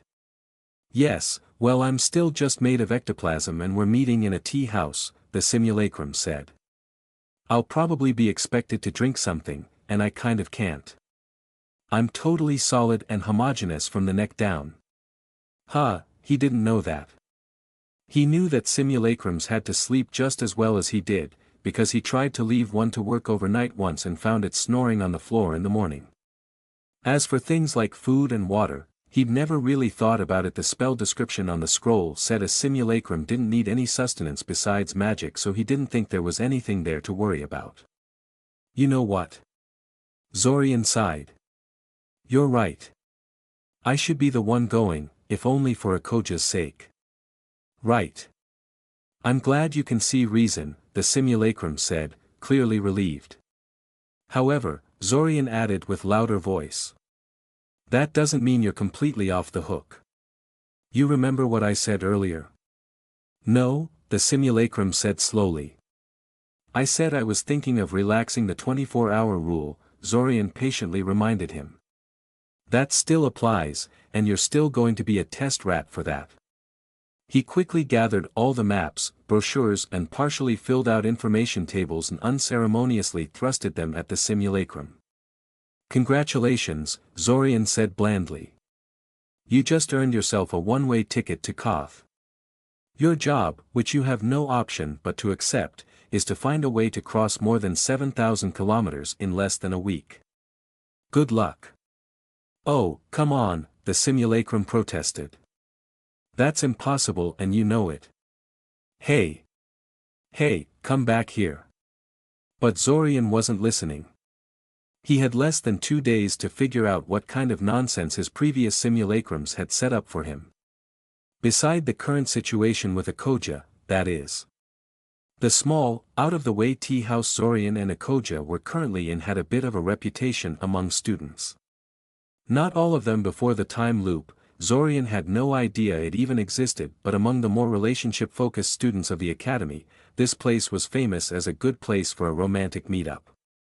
As such, there was no doubt in Zorian's mind what Akoja was trying to say when she asked him if he wanted to meet with her here. The fact she picked this place in particular made it pretty clear she was expressing romantic interest in him. The date had gone well in Zorian's opinion. Neither Zorian nor Akoja were very talkative people, so most of the time passed in awkward silence. Still, they did chat a little and he didn't make Akoja run off in tears or storm off angrily out of the tea house. Considering how his previous evening with Akoja had gone, this was a massive success. He gulped down the last dregs of his tea, which had gone thoroughly cold by now, and took a good look at Akoja. She looked away shyly, projecting a mixture of discomfort and excitement in response to his attention. She was a thin girl, with short brown hair and expensive-looking glasses. The clothes she wore were fancier than she usually had on her, but still very conservative and modest, all muted colors and not a bit of extra skin visible anywhere. She wasn't a classical beauty, but he'd still describe her as kind of attractive. Especially when she was blushing and being shy, like she was right now. She was so hard to figure out. Yes, she was kind of crushing on him, but he was pretty sure there was more to it than that. Out of concern for her privacy, he had refrained from peeking at her surface thoughts and limited himself to what his passive empathy was telling him. The more the date progressed, the more certain he became that she wanted to bring some topic up to his attention, but somehow she always backed down before she went through it. What was that about? He thought about calling her on it, but was reluctant to do so. Things were going pretty well thus far, so why risk ruining things? Besides, if this thing was actually important to her, she would surely summon the courage to bring it up eventually. Thank you for agreeing to see me, Akoja suddenly said, straightening herself a little. Can I ask you something? Yes, go ahead, Zorian nodded. I know that you don't get along all that well with your family, she said, before stopping to study his reaction. Oh boy. No wonder she was so reluctant to bring this up, whatever it was. If she were to start a conversation like that with the pre-time loop Zorian, it would be treading on very dangerous waters. Now though, well, Zorian liked to believe he had progressed a little since those days, so he just motioned her to continue.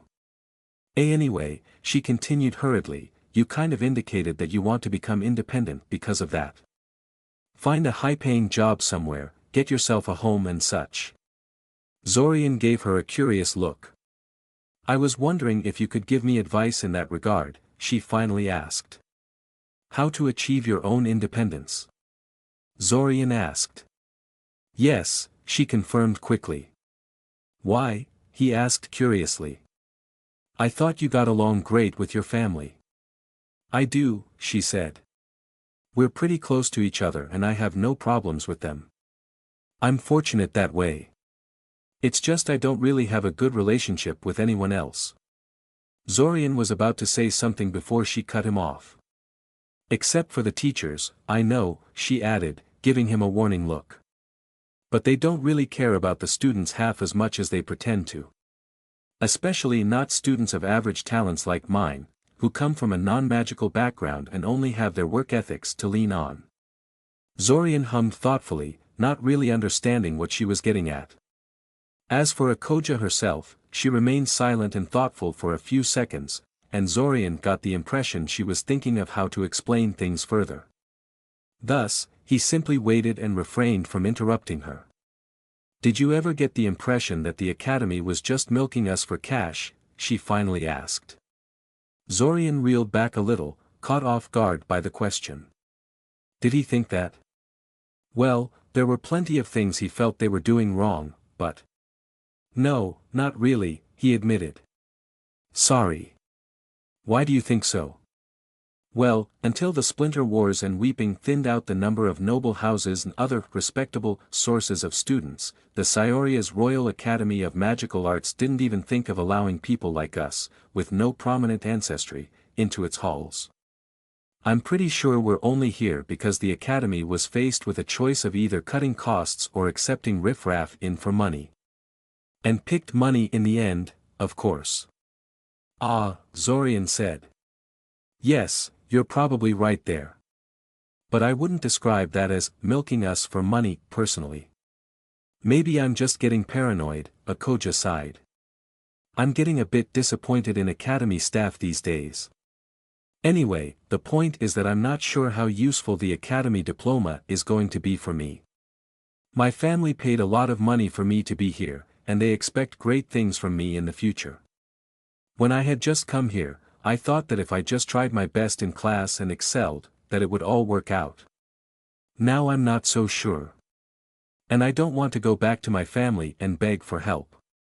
They'd help me, I know, but I don't want to disappoint them. I don't want to be a burden. So you're hoping I can give you some advice in how to find a well-paying job, affordable housing, and so on, Zorian finished.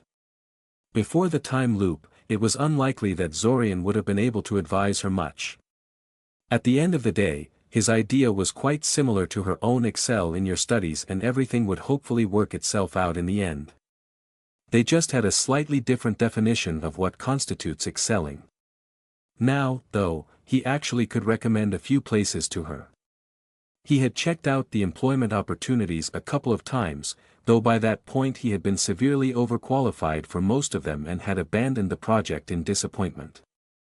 Still, he felt that it was actually smarter of her to forget about that for now and focus on excelling in her magic studies, though perhaps in a slightly more focused manner.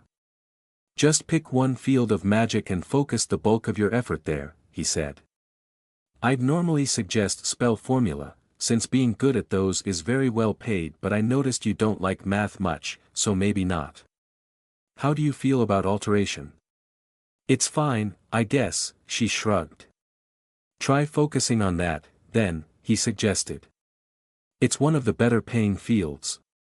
Plus, Ilsa is a master of that type of magic and she seems to like you, so you might be able to get some help out of her with that as your focus. I see, she said, looking thoughtful. Also, I'm pretty good at alteration, he noted. I might be able to give you a bit of help if you get stuck with it. Actually, he would be able to help her with just about any field of magic. But it would sound stupidly boastful to say that, so best to be a little modest about his self-praise. There is a long pause as Akoja digested all this and fiddled nervously with her teacup. So, Zorian said, ending the silence. Was this all? She mumbled, broken out of her reverie. She looked panicked for a moment. Oh. Well, yes. I guess. I see, Zorian said. That's a bit of a shame.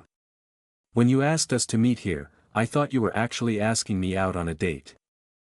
It's not, it was part of the whole, she stammered. Relax, I'm just joking with you, he said with a light laugh. Jerk, she huffed. But, I kind of do like you. I have to be honest here, I'm not really interested in relationships right now, he told her bluntly.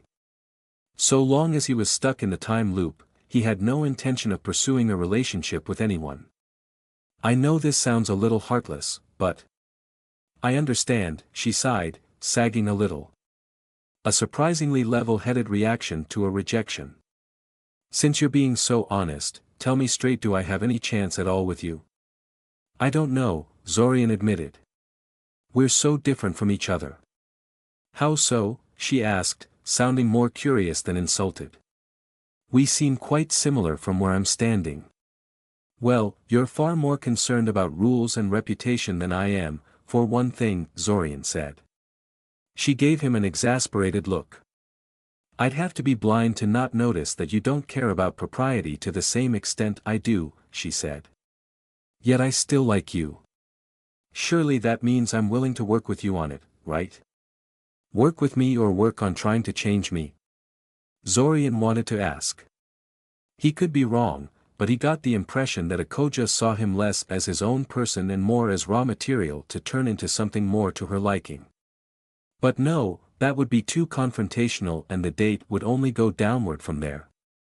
So he just glossed over her question and moved on. Despite him refusing to become an item with her, the date ended pretty amiably from there. Perhaps because he didn't categorically refuse her and she still thought she might have a chance with him. Whatever the case, they agreed to meet again next week in a more neutral location, ostensibly so Zorian could give her the material he gathered about potential places of employment, costs of living in different cities and so on. He didn't know what to think of the whole thing in the end. When he heard his simulacrums had set him up on a date with Akoja, he thought this could only end badly. In his opinion, he and Akoja were very incompatible with one another. After today's meeting, though, he could almost see it working out in the end. He so didn't need this right now. Well. Could be worse, he supposed his simulacrums could have set him up with Nialu instead. He had found out that she was also someone they had befriended over the course of the current restart, for whatever reason, and a sneak peek at her thoughts told him she wasn't exactly opposed to getting involved with him. If he had ended up on a date with her, everyone in the academy would have known about it by the end of the day. At least Akoja had some sense of discretion. Thankfully, Nialu was kind of traditional in mindset, and would never ask someone out the way Akoja did. She would expect a guy to make the first move. He was going to have to supervise simulacrums he sent on boring tasks like going to class a lot closer in the future. You have got to be kidding me, simulacrum number 2 said incredulously. 500 silver coins just for a teleport to Zixia? Do you think I grow money on trees or something? The man he was talking to, a bald, heavily tattooed man in his 40s, simply scowled at him in response. No like, can get lost, he told Zorian in broken Icosian. The simulacrum sighed in frustration and walked away. The original might be swimming in cash right now, but he wasn't. There was only so much money he could take with him when he left Eldamar, so he couldn't afford to be too profligate with his funds. This was especially true because every country had its own currency, so he couldn't just bring stacks of paper money to pay people with Eldamar's paper bills weren't worth much outside Altazia. Hell, they weren't worth much in some places in Altazia either. One of the tiny statelets he visited hated Eldamar so much he had nearly gotten attacked when he tried to pay a mage with their money. No, if he wanted to complete his journey, he needed to carry things that had more universal value: gold, silver, and gems. And since those things were both heavy and fairly bulky, he could only bring so much with him. Simulacrum number 2 grumbled to himself discontentedly. When he had started his journey, he was so sure he had thought of a genius solution. If the teleport platform network was too slow and inconvenient, he thought, why not just find teleport-capable mages and pay them to teleport him personally? Combined with an occasional teleport of his own when he couldn't find anyone willing to provide this service, and he felt the idea of getting to Koth in less than a week might not be so crazy after all. Well, it was a little harder than that. First of all, he had a somewhat skewed image of how common teleport-capable mages were. Especially mages that could teleport over large distances and could bring other people with them. These kind of people were very rare, and could only be reliably found in large cities and other places where mages naturally congregate. In addition, not every such mage was a heavy traveler, and often had an extremely limited selection of places they could teleport to. Finally, on top of all that, accepting Zorian's deal was technically illegal. Dodging of border checks. Some mages wouldn't do it at all because of it, or charged very steep prices for their services. But still, despite all these issues, the plan had been working fairly well so long as he was still traveling through Altazia. Once he entered the Shirvan archipelago and the Zlotic states, though, another problem with the idea made itself known. He didn't speak the local language. Zorian knew 3 languages: the common Icosian that was spoken throughout Altazia in various dialects, the local Kusky tongue that peasantry around Siren used in their daily lives, and the High Icosian that was used in scholarly works and international trade. Even among mages, fluency in High Icosian was not common. Thus, if Zorian wanted to question people for information and negotiate, he often had to resort to common Icosian. The worked out pretty well in Altazia, but quickly became a big headache outside of it. It was true that both the Shirvan archipelago and the Zlotic states were once part of the Icosian Empire, but while these places spoke common Icosian, this was such an alien dialect of Icosian, at least to Zorian's ears, that he could barely understand them. Additionally, many of these places were like Zorian's own home region, in that many of the regular inhabitants spoke mainly in their own native tongue and only knew the smattering of common Icosian for use in trade and such. The Icosian Empire may have conquered these places and forced the Icosian language to be used by the administration, but local languages were still there beneath it all. This was especially true in Shirvan archipelago, where every damn island seemed to have its own local language and dialect. He thought that was bad, but as he traveled ever southward along the coast of Mycena, he realized this problem was only going to get worse. Koth had never been successfully conquered by Icosia, due to being separated from northern Mycena by a giant desert, much smaller in those times, but still present, and an imposing mountain range that cut the continent nearly in half. As a consequence, they spoke completely alien tongues that Zorian couldn't understand in the slightest.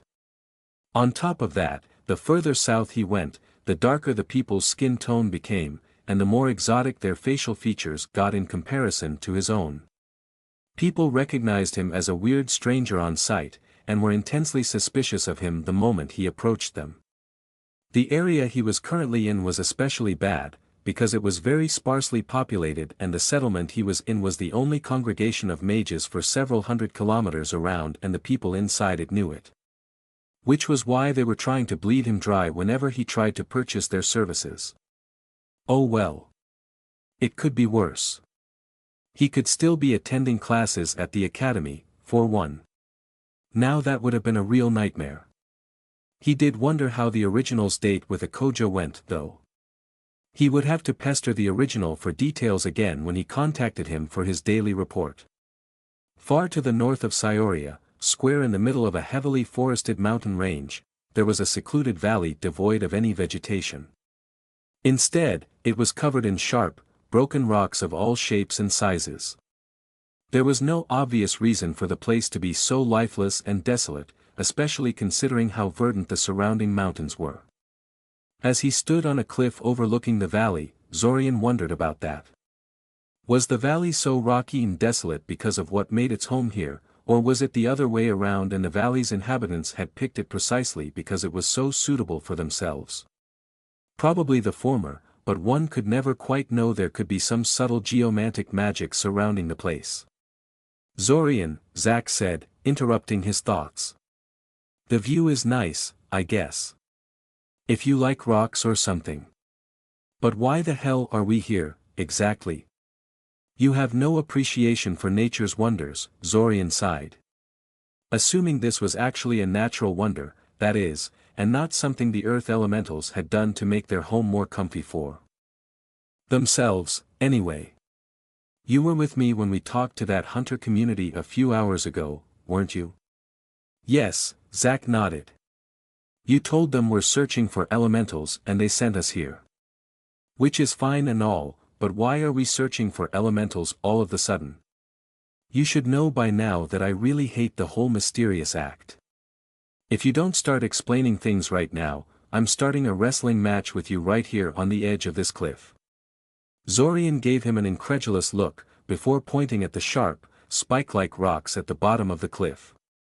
Don't think for a second I won't, Zach warned. One restart cut short is a small price to pay if it will teach you not to do this crap anymore. It wasn't anything sinister, Zorian sighed. It's just that it's a pretty crazy idea and I didn't want to bother you with it. I did say you could sit this one out, didn't I? You forget who you're talking to, Zach smiled widely. I'm the guy who fought the most infamous dragon of our time just to see if I could do it, descended as deep into the dungeon as I could before dying and took on the entire Abasan invasion force all by myself. I'm no stranger to crazy ideas. True, Zorian said. Besides, Zach said, sounding more serious this time. We're in this together. Stop trying to do things alone, it's getting seriously annoying. Fine, I get it, said Zorian, raising his hands up in defeat. Look, the point of all this is to try and find where the other primordials are imprisoned. What? Zach asked incredulously. We're having so many problems with this Panicseth thing, and you want to find more? Yes, Zorian nodded. Well, maybe. As I said, it's a pretty crazy idea. It's just I was thinking I might need to set loose a primordial into the world, and I realized that doing that with Panicseth wouldn't be a good idea. Panicseth's prison is in the middle of Scioria, and too much attention is already on it. So I thought, why don't I find my own primordial, then? One that is in some isolated place where nobody is going to disturb us while we work. Zach looked at him like he just declared he was secretly a shape-shifted dragon and started sprouting horns. You did this on purpose, didn't you? He asked. What? Described the idea in the most disturbing possible way. Zorian asked back with a smirk. Yeah. He shook his head. It's true, though that's essentially what I was thinking about. Why, though? Zach asked. Is this about finding a way for you to leave the time loop? Zorian looked at his fellow time traveler in surprise. Don't be so surprised, Zach scoffed. You already told me how space itself seemed to collapse when Panicseth tried to leave his prison. It's natural to wonder if that kind of spatial hole could be used to fashion some kind of passage out of this place. I've thought of it too. Admittedly, I have no idea how you could actually go about doing that. Neither do I, Zorian admitted. But it's the only thing I could think of. Zach hummed thoughtfully. I thought you said the restart immediately collapsed when Panicseth got out of his prison, though, he said. Last I spoke to you, you thought Panicseth getting out of his box was one of the conditions for terminating the time loop. Did you change your mind about that, or do you have a way around that? It's obvious the time loop can be fooled in many ways, Zorian said. As such, I thought that maybe if we enclose the area in a pocket dimension and then release the primordial, the time loop might not detect that as a breach. Why do you owe? Zach said, eyes widening as he realized what Zorian was getting at. Because the primordial is still technically imprisoned. It would have to breach the pocket dimension we created before the time loop would consider it free. That's the idea, Zorian said with a nod. Would the primordial have any trouble doing that, though? Zach asked with a frown. I doubt we could make a prison anywhere near as strong as these divinely crafted prisons that are currently holding them. We could always layer multiple pocket dimensions around ourselves, said Zorian. At least I hope. I don't know how pocket dimensions work, but they can obviously be stacked on top of each other to some extent. Otherwise, the time loop wouldn't be able to recreate the various pocket dimensions scattered around the world. You know, this raises an important question, Zach said. Where are we going to find someone to teach us how to make pocket dimensions? I mean, that's one of the rarest magical disciplines out there. I don't think I've ever encountered a mage that can create one. I admit I haven't been looking for those secrets very hard, but still. What's worse, you're talking about pocket dimension creation of incredible scale and sophistication. We need someone who is incredibly good at this obscure magical skill, not someone who can barely do it. Finding such a person, I think this could be even harder than gathering all of the pieces of the key. Zorian patiently listened to Zach's concerns, nodding slightly from time to time. It was all so very true.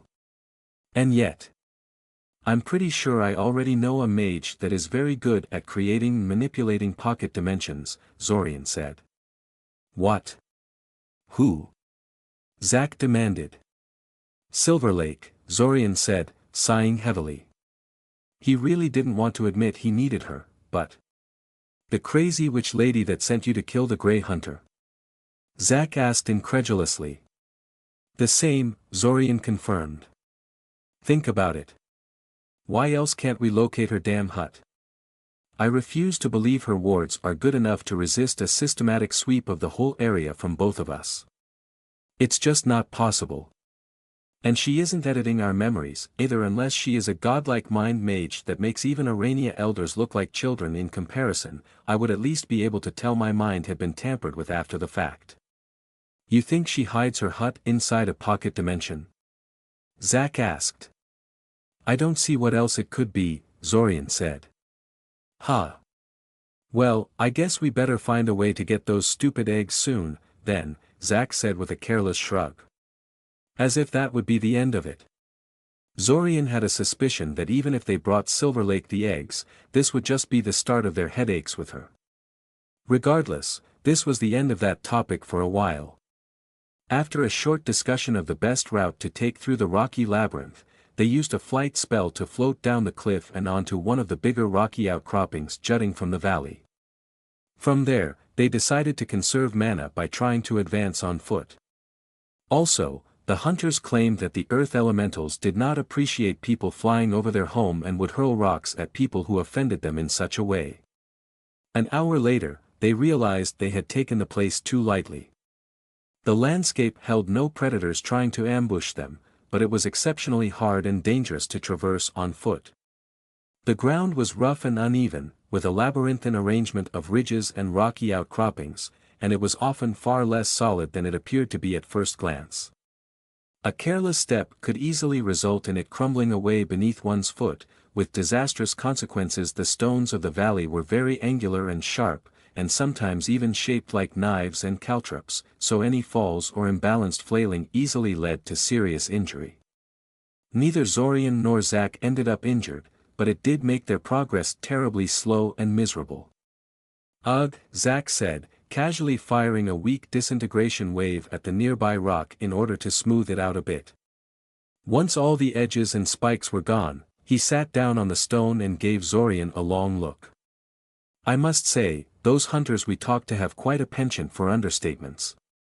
When they said the elementals were a bit tricky to reach, I expected something easier than this.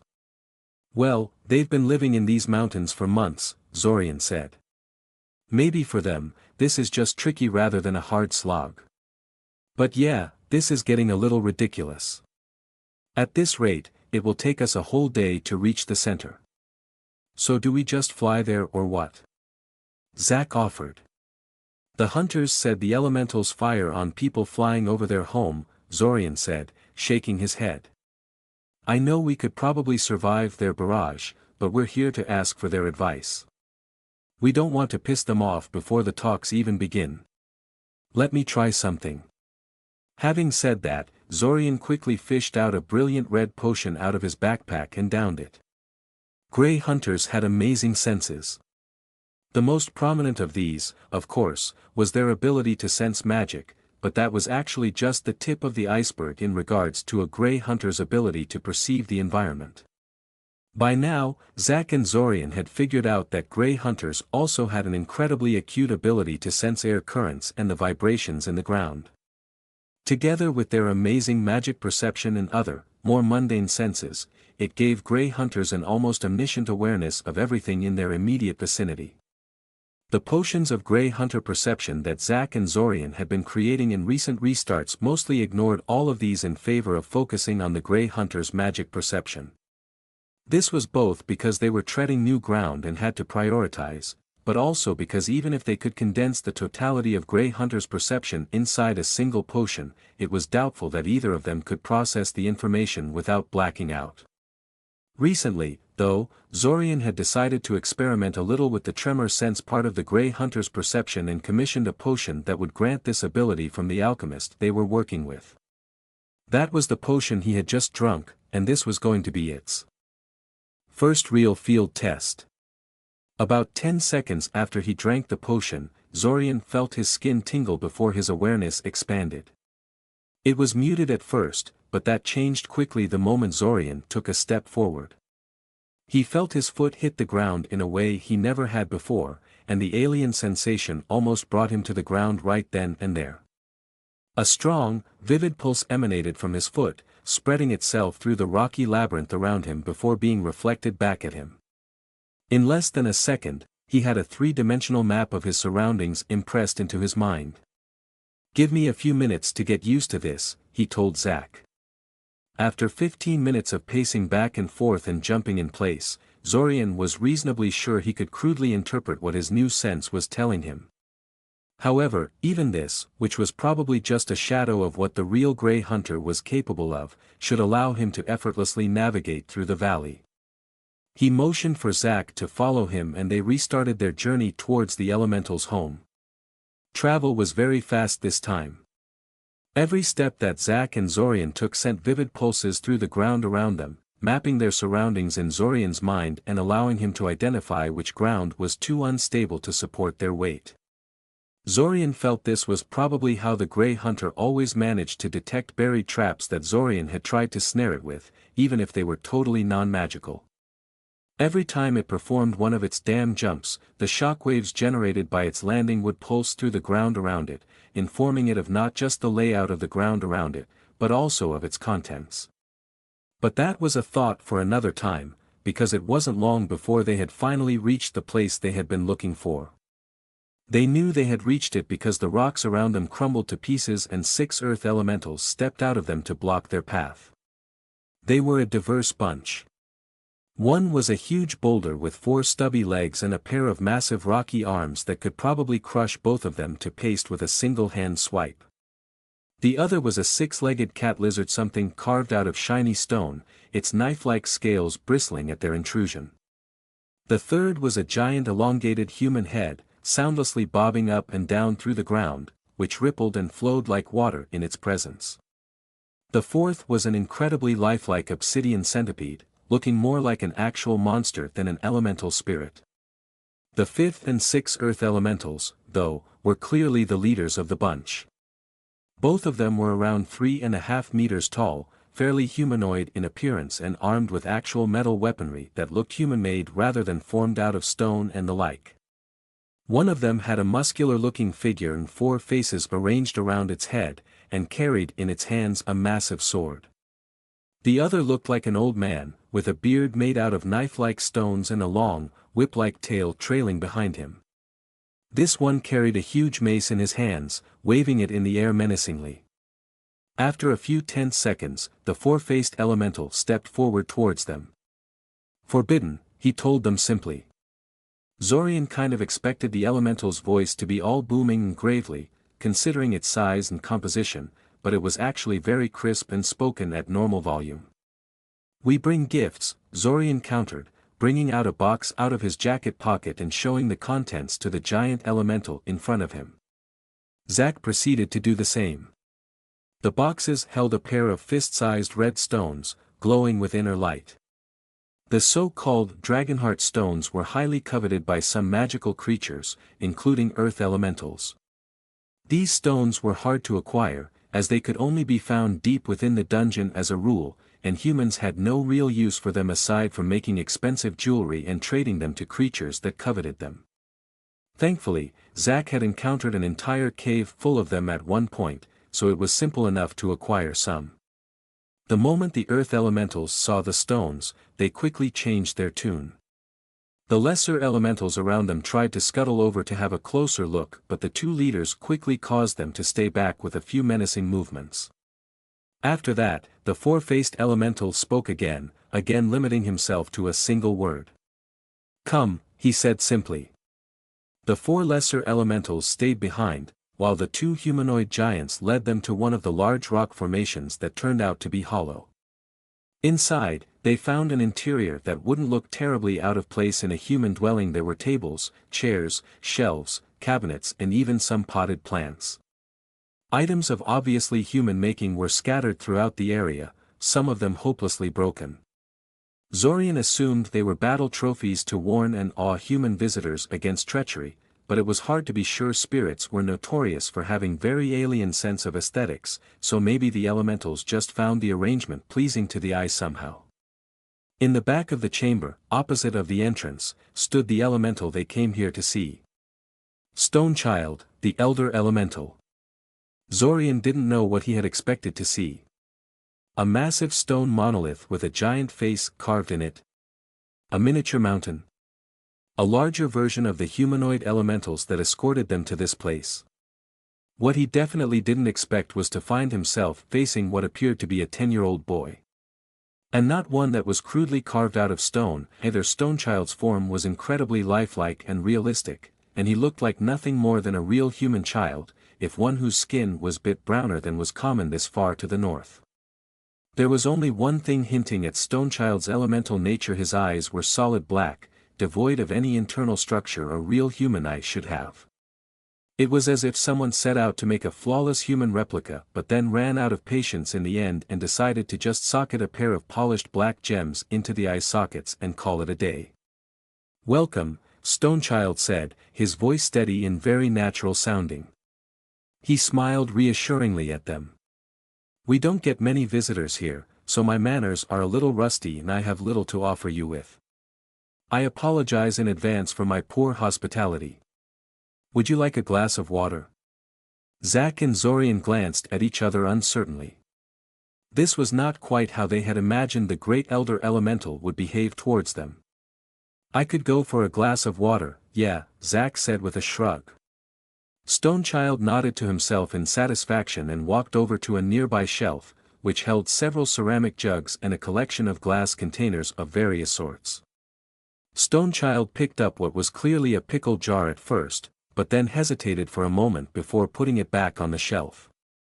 He then picked up a proper drinking glass instead. Zorian watched as the elder elemental went about pouring Zach a glass of water, shifting in place nervously. Strange as it may sound, Stone Child worried him a lot more than the two hulking elemental guards that stood vigilantly by the entrance of this place. He didn't look as imposing as them, but his appearance was a dangerous sign all on its own. It was well known that when it came to spirits, the more human-like they were, the more wary one had to be around them. Not necessarily because that made them more powerful, but because it meant they understood humans well enough to pretend to be one. This understanding, in turn, meant they could counter, fight and manipulate humans in a way their more ignorant fellows could not. Stone Child's understanding of human mentality and culture made him a lot more dangerous than he would be if he was just a bit more powerful than your average Earth elemental. It was interesting to see this kind of an elemental here in total wilderness, though.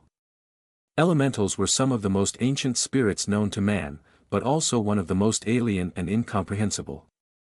The vast majority of them couldn't even speak in a human comprehensible manner, never mind understand human logic and attitudes. This inability of human and elementals to understand one another, coupled with the fact that elementals often occupied land that humans coveted and that elementals typically reacted to provocations by attacking any human within reach, most elementals had trouble telling human individuals apart from one another, led to many bitter conflicts between the two groups in the past. Elementals that understood humanity to the level that Stone Child did were vanishingly rare and usually involved the elemental in question allying itself to a human community for several generations. Most of them served as protector spirits of various houses or brokered some kind of trade deal with the local authorities in exchange for being left alone. For Stone Child to live in this kind of isolated location, away from any significant human community, yet still know so much about them, it was weird. Zorian suspected he might have originally lived somewhere in the south, but was driven away from his previous home by something. "I hear you bring gifts for me," Stone Child eventually said. "We sure do," Zach grinned. The two of them handed their Dragonheart stones to the elemental, who accepted them without any apparent excitement or comment. He rotated the stones in his palms for a few moments before setting them aside on the nearby table. "It is a good gift," Stonechild said. "But is it really a gift? I would never claim to be an expert on humanity, but in my experience your kind is rarely this generous for no reason." "It's a gift," Zach said. "We do want something from you, but we're willing to pay for it. Those stones are yours no matter what." "You do? Even if I throw you two out right now?" Stonechild asked curiously. "Even then," Zorian confirmed. "I think I like you too," Stonechild said. "So what is it that you want from me? I warn you in advance that I dislike fighting. Me and my kind will not be your mercenaries, no matter how much you offer to pay." "We're only after knowledge," Zorian said. "Only knowledge?"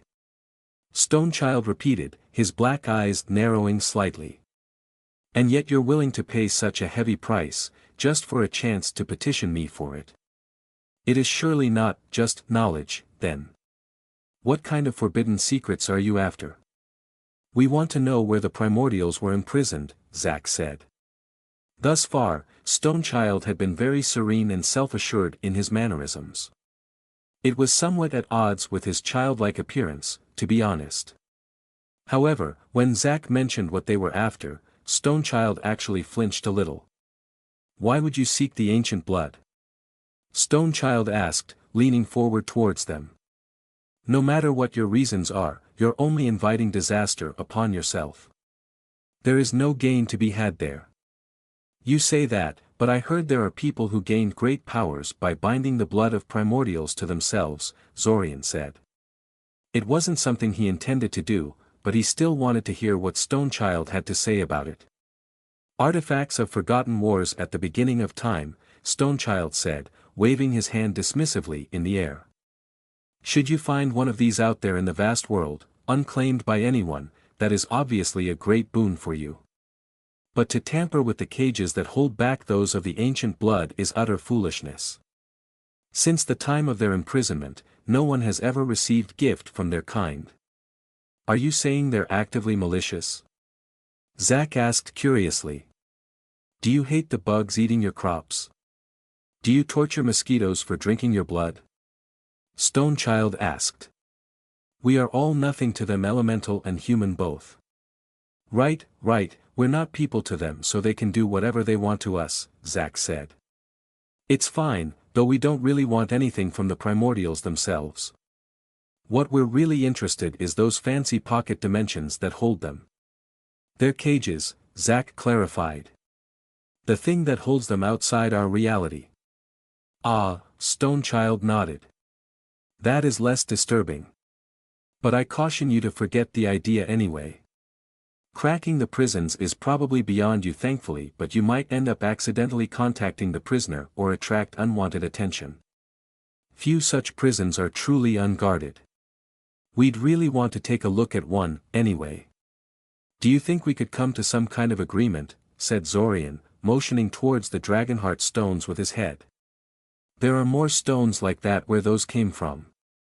And we might have more gifts for you besides. Even if I was willing to help you with this, I honestly do not know where the ancient blood was buried," Stonechild said. "I cannot help you." The elder elemental disguised as a child glanced towards the stones for a second before shifting his attention back to them. "However," he said, "I might know a couple of other elementals that would be able to help you." "Ah, that's fine too, I guess," Zorian said. "I suppose you'd be willing to give this information to us?" Stonechild smiled widely. "For a price," he said. "Yes," Glittering River of Stars said, sagging a little. "We will agree to let you observe us use the Bakura Gate in exchange for, I can't believe I'm saying this, time travel related favors." Finally. It was about freaking time, Zach muttered under his breath. It turned out he hadn't been quiet enough, because River of Stars bristled slightly at his words and immediately turned to him. "What would you know? This was a difficult decision for us. Even if you're telling the truth about time travel, we have no way of enforcing this deal. You can renege on it easily enough, and we won't even know an agreement existed in the first place. Yeah, and that's why your elders refused to accept a mere promise alone, Zach shot back. We paid you an absurd amount of crystallized mana and other valuables for this favor. Plus we destroyed that nest of serpent-bearded toads for you as a sign of good faith. And if you're telling the truth about the time loop, none of that will matter in the long run, will it? River of Stars asked rhetorically. Zorian thought about getting involved, but ultimately decided that any words would just be throwing oil into the fire. Truthfully, he understood the doubts and hesitation of the silent doorway adepts all too well. He would feel the same in their position. He actually hadn't expected this negotiation to succeed at all in this restart. He expected it would take at least 2 or 3 times before he learned how to approach them correctly. However, saying that out loud would be the equivalent of shooting himself in the foot. The Urania probably wouldn't appreciate it much, and Zach would feel betrayed. His fellow time traveler had been getting steadily more annoyed with the colony as they dragged their many feet and the end of the restart inexorably approached, so he probably wouldn't appreciate Zorian taking their side even as a diplomatic tactic. Thankfully, after staring at each other really hard, Zach and River of Stars decided to mutually back down. Whatever, River of Stars said. The elders have reached their decision, so there is no point in arguing this. Is there anything else? Yes, Zorian spoke up. Do you have something that would help us convince your web we're telling the truth in future restarts? Yes, River of Stars said. There was some discussion about that. We have something. We have no idea how useful it will be to you, since we've never actually made any contingencies in case of time travel being real, but you of all people can afford to do some trial and error on this. Hold on. She was still and silent for about 10 seconds, probably engaging in telepathic communication with the rest of her web. Prepare for a memory packet transfer, she told him, before sending a telepathic probe at his mental shields. Zorian allowed her to establish contact, and she immediately shoved a small memory packet at him.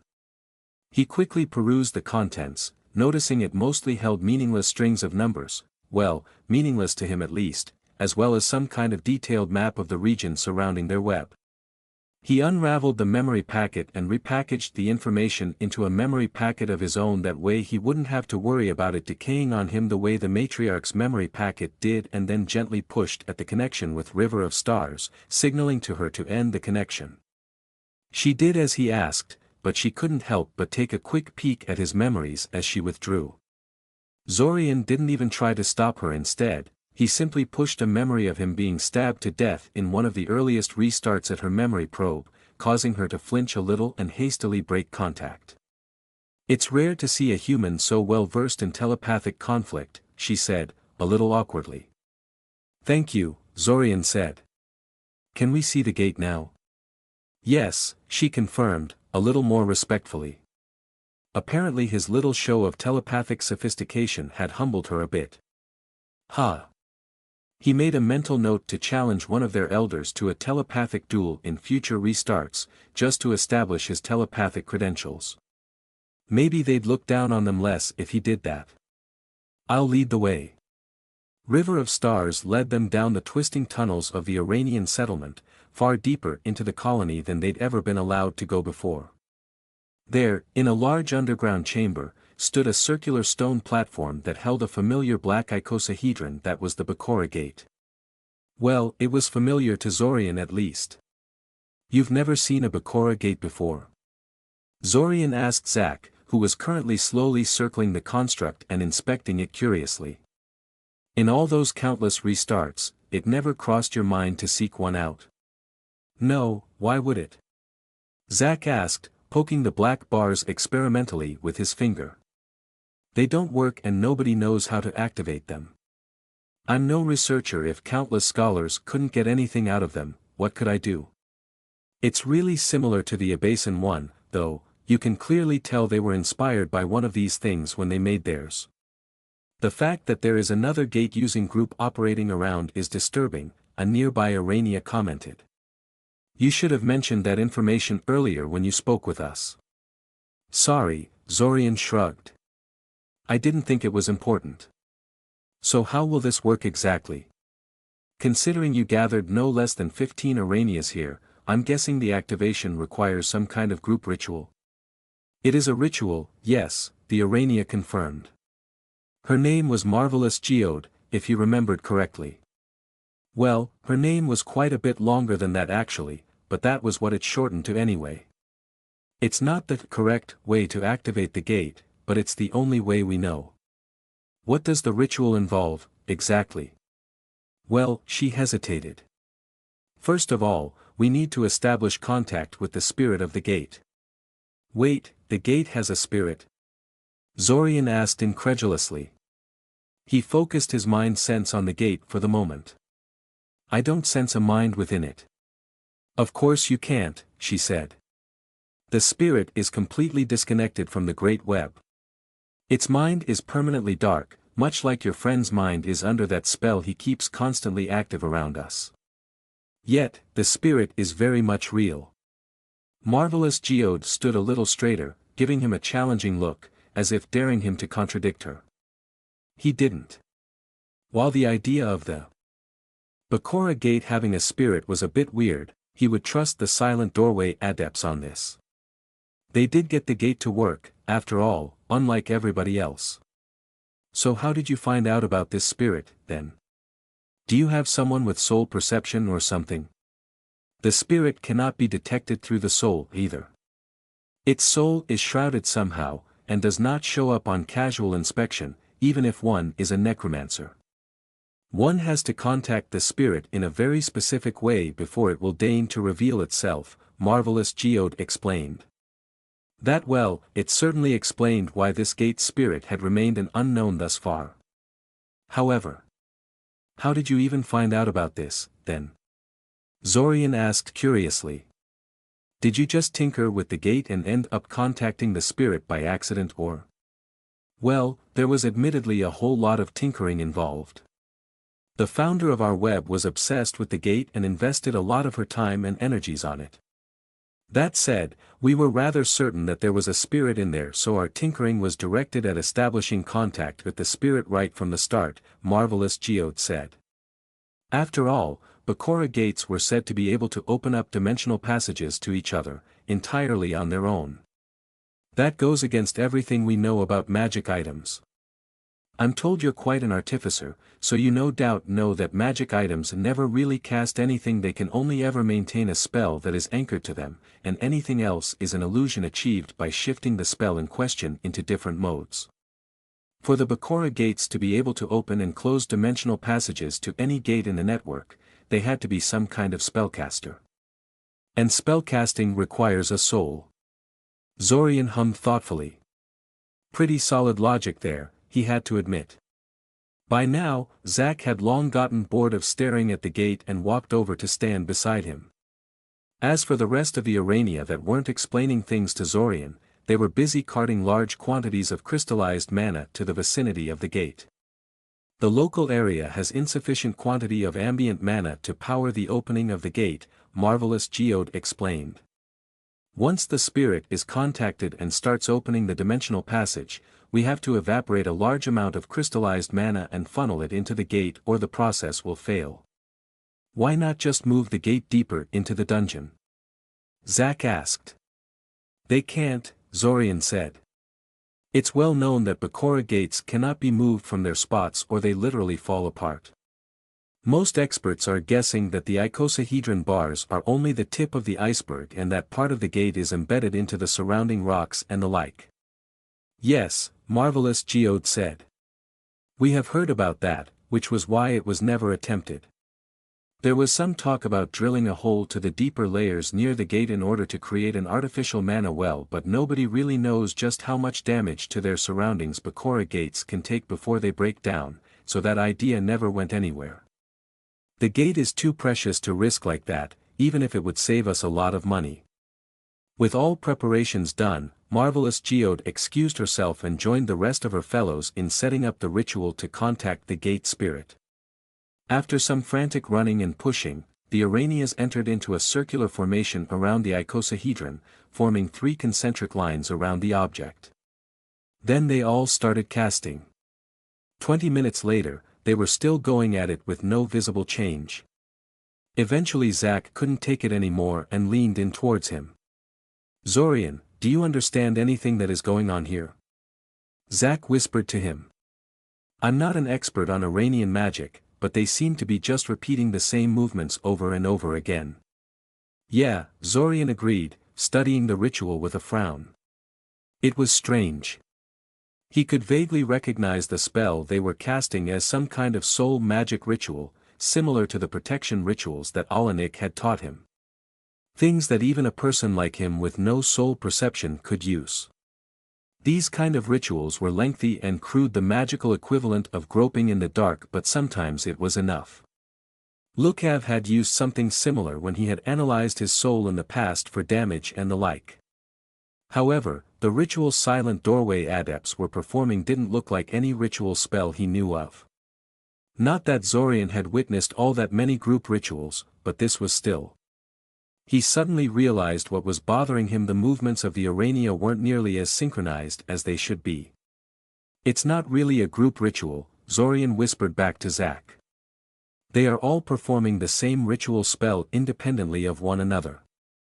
And then, when they're done, they just start over and do it again and again." Zach stared at the 15 Aranias surrounding the gate for a few seconds, before leaning toward Zorian again. "Are you saying," Zach asked him incredulously, "that they're basically annoying the gate spirit into revealing itself? If you look at them closely, you will see they're not casting the ritual in unison. That's what tipped me off as to what they're doing, actually. They've staggered their casting so that they all finish the spell one after another. I think that, in practice, getting the ritual to work is just a matter of very specific timing. By constantly bombarding the gate with contact requests, they make it more likely that one will actually connect." "Ah, I see. So the ritual could conceivably be done by one person alone, but they would likely miss many windows of opportunity and take way longer than a group like this," Zach said. "Well, this will be very annoying if we want to use this ourselves." "Yeah," Zorian agreed unhappily. A flash of bright light in the center of the icosahedron marked the opening of a dimensional gate instead.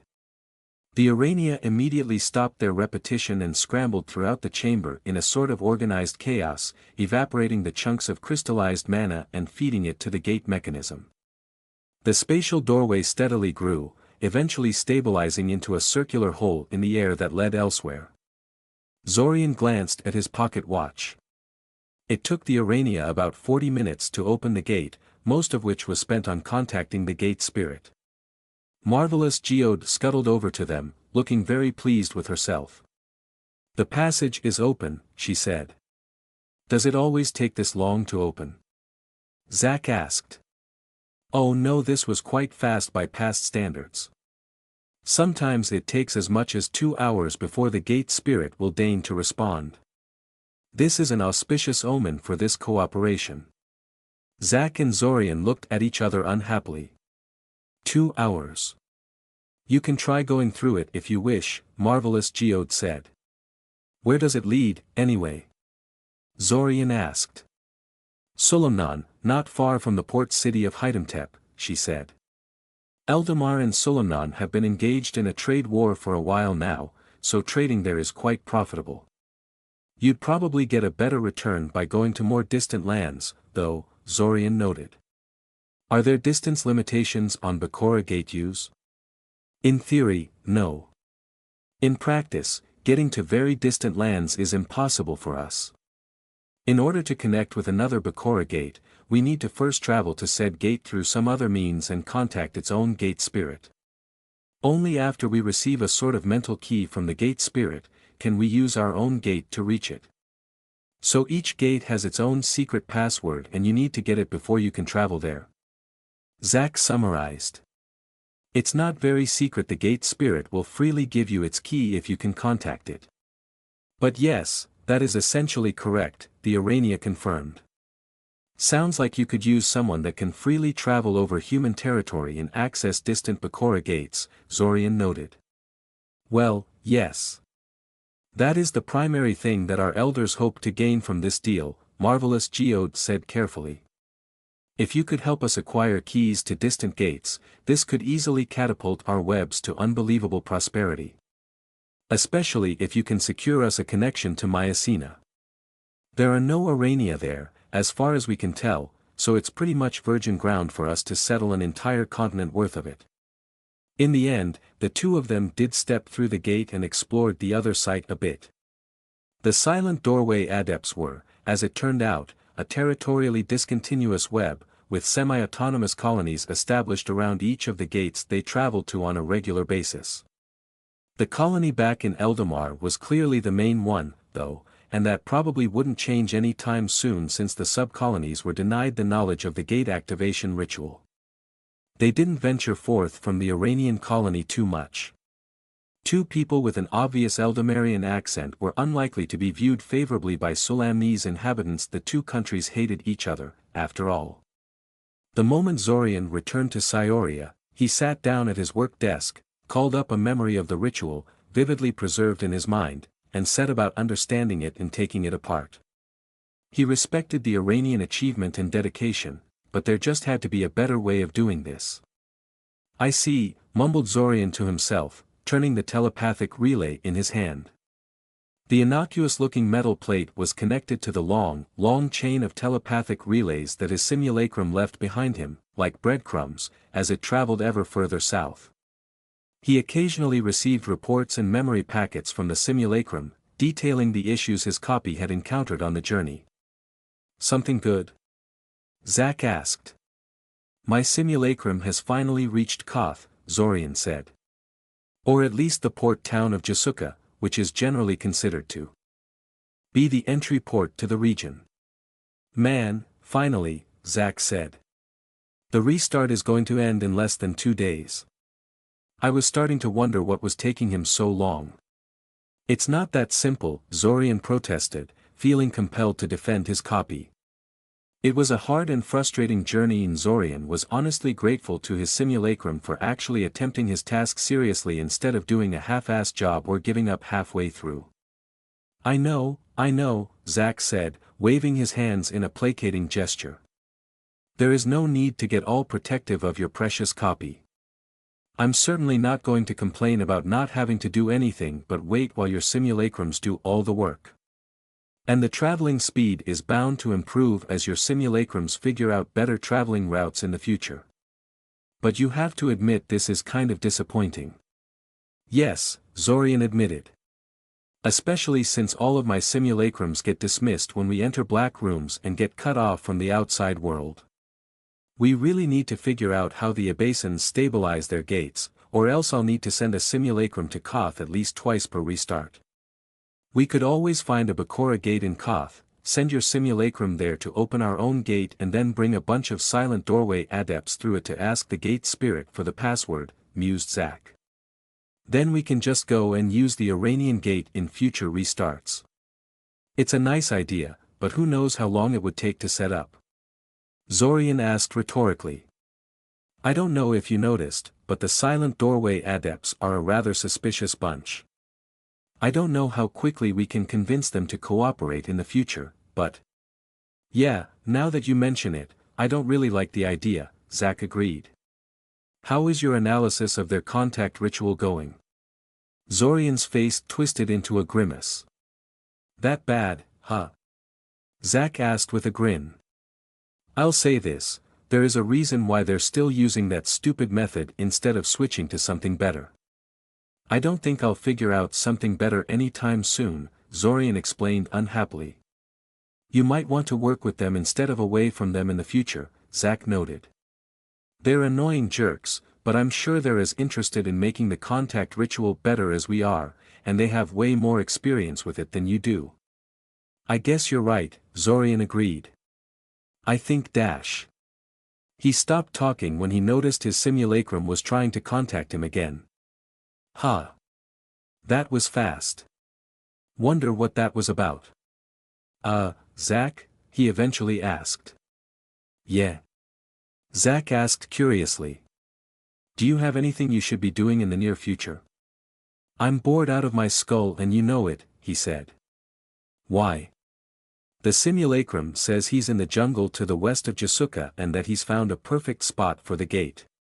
He's asking if we want to try opening one right now, explained Zorian.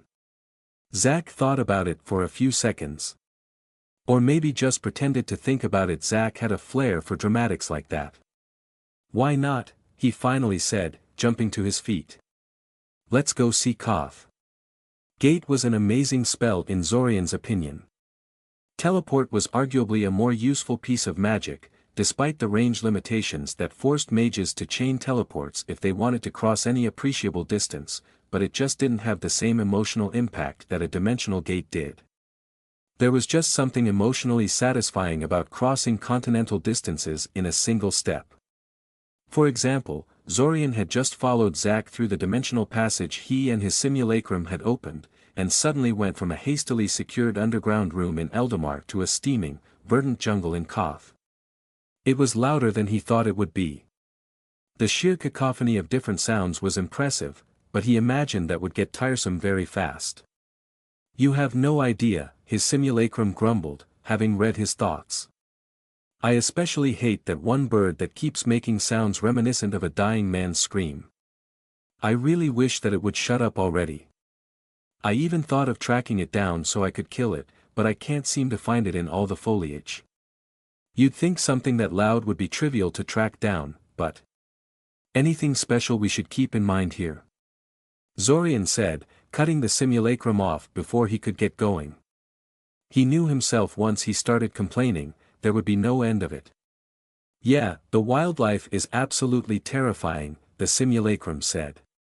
At one point I saw ants the size of my thumb dismembering some kind of jungle cat, and some of the snakes can fly. No wings or anything, they just kind of silently float through the air like they were swimming through water.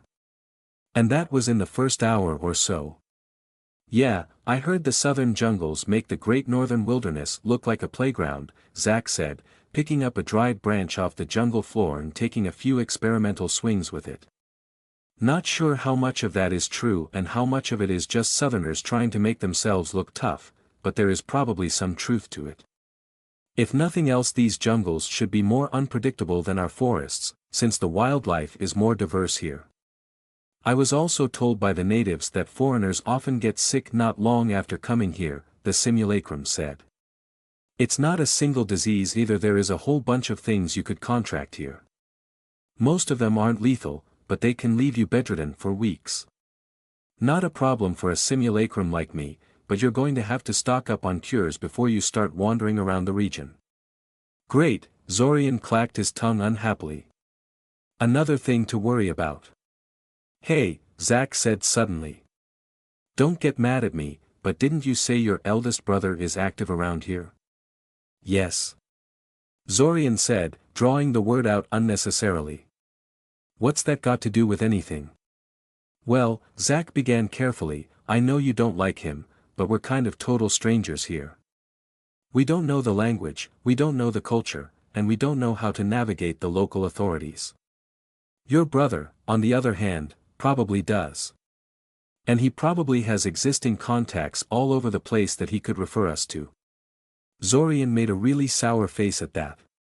Yeah, he could see the logic in that. Especially since they were on a treasure hunt and his brother was, well, a treasure hunter. He probably could help. And, as much as Zorian hated to admit it, probably would be willing to help. But he didn't want to ask Daimen for help. We don't have time for that right now, Zorian said curtly. The restart is ending soon. But you agree that we should see him? Zach asked, face full of mirth. I didn't think it would be that easy. It's a matter of survival, Zorian's simulacrum grumbled.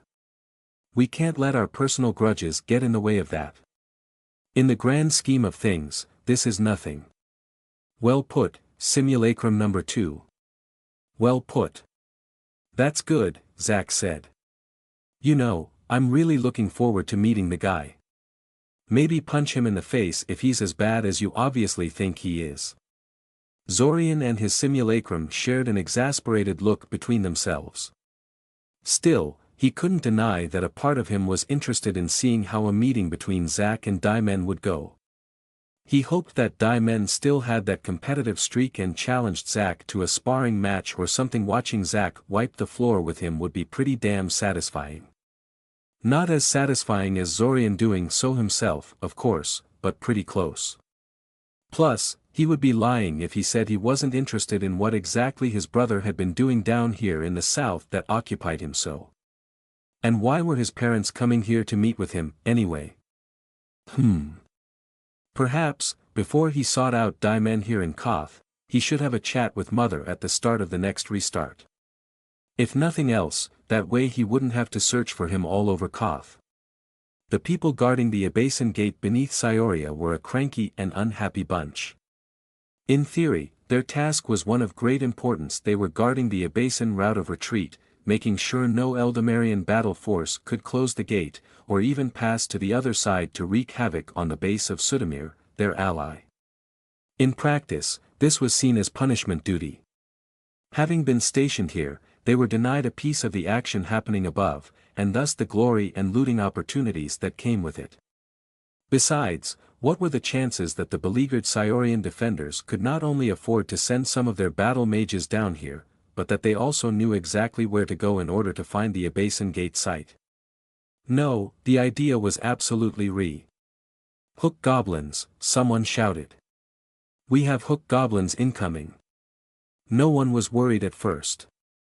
Hook goblins were ferocious and very deadly if one allowed them to get close, but they weren't particularly tough and went down easily before concentrated spell fire.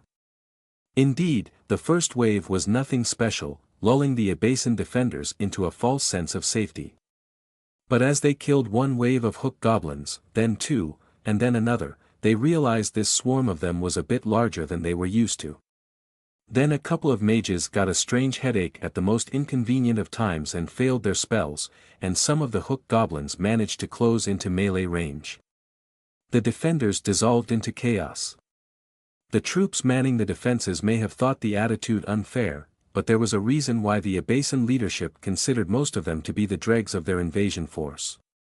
The commanders of the force delayed asking for help as long as possible, afraid of what their superiors would say if they proved unable to contain even a simple hook goblin incursion. What a humiliation that would be! That changed when an entire regiment of steel golems came running into the gate chamber, following behind the last hook goblins. Each of them carried a rifle and a belt full of spell bombs, and they were far more resilient than mere hook goblins. More importantly, they signified a clear Eldamarian attack on the gate chamber. This was no longer just an unlucky incursion of dungeon denizens but an organized assault. In fact, most of the Abasins suddenly realized that the hook goblins were probably just a setup to soften them up before the real assault force arrived. At this point the Abasin defenders abandoned their pride and tried to contact the small elite Quatakekal had left by the dimensional gate itself. If this was an Eldamarian attack, then there was no shame in summoning Quatakekal to save them. Unfortunately, Zach had already taken care of the gate battle group by then, freezing the war trolls into icy statues and disabling the mages. No one would be coming to save them. The final nail in the coffin was when Zach and Zorian stopped hiding and joined the golems and hook goblins in finishing off the Abasins. The force arrayed before the Abasin defenders was so overwhelming that many of them surrendered rather than keep fighting till the bitter end. This was a bit of an unforeseen problem, as neither Zach nor Zorian had the heart to just massacre people who surrendered in cold blood, but they also didn't trust them not to start something while they were distracted. After some heated discussion, they ended up solving that by using sleeping gas bombs on them until they were all knocked unconscious. They were just finished with that when a small metal plate hanging off Zorian's hip suddenly shook and Alanik's voice emanated from it, faint but crisp and perfectly audible. This is Alanik, code Thero 874. You should be done by now. Is the chamber clear? This is Zorian, code Raha 118, said Zorian back into the plate. He personally thought it was kind of unnecessary, but Alanik insisted that these codes were used every time they made contact with one another through the communication plate. Everything is clear on my end. You can bring everyone into the gate chamber. 5 minutes later, a seemingly endless stream of people poured into the former Abasin base, led by Svim and Alanik. Some of them were soldiers and battle mages, here to ensure the safety of the gathered people from the dungeon denizens, but most of them were various artificers, scholars, dimensionalism experts, spell crafters, and so forth. They were all led into the center of the chamber and presented with the Abasin gate. They all gathered around the gate, scrutinizing it intently, some with obvious enthusiasm and some with professional stoicism. "All right everyone," Svim told them. "We have only a few hours to figure this thing out as much as possible, so do your best. Mr. Kaczynski and Mr. Novita here are the leaders of this project, so please report all your findings to them. Don't be fooled by their young age, they very much have the confidence of the authorities in this matter." And thus, almost 100 respected experts gathered from all over Eldamar set about studying the Abasin gate and how it could be recreated.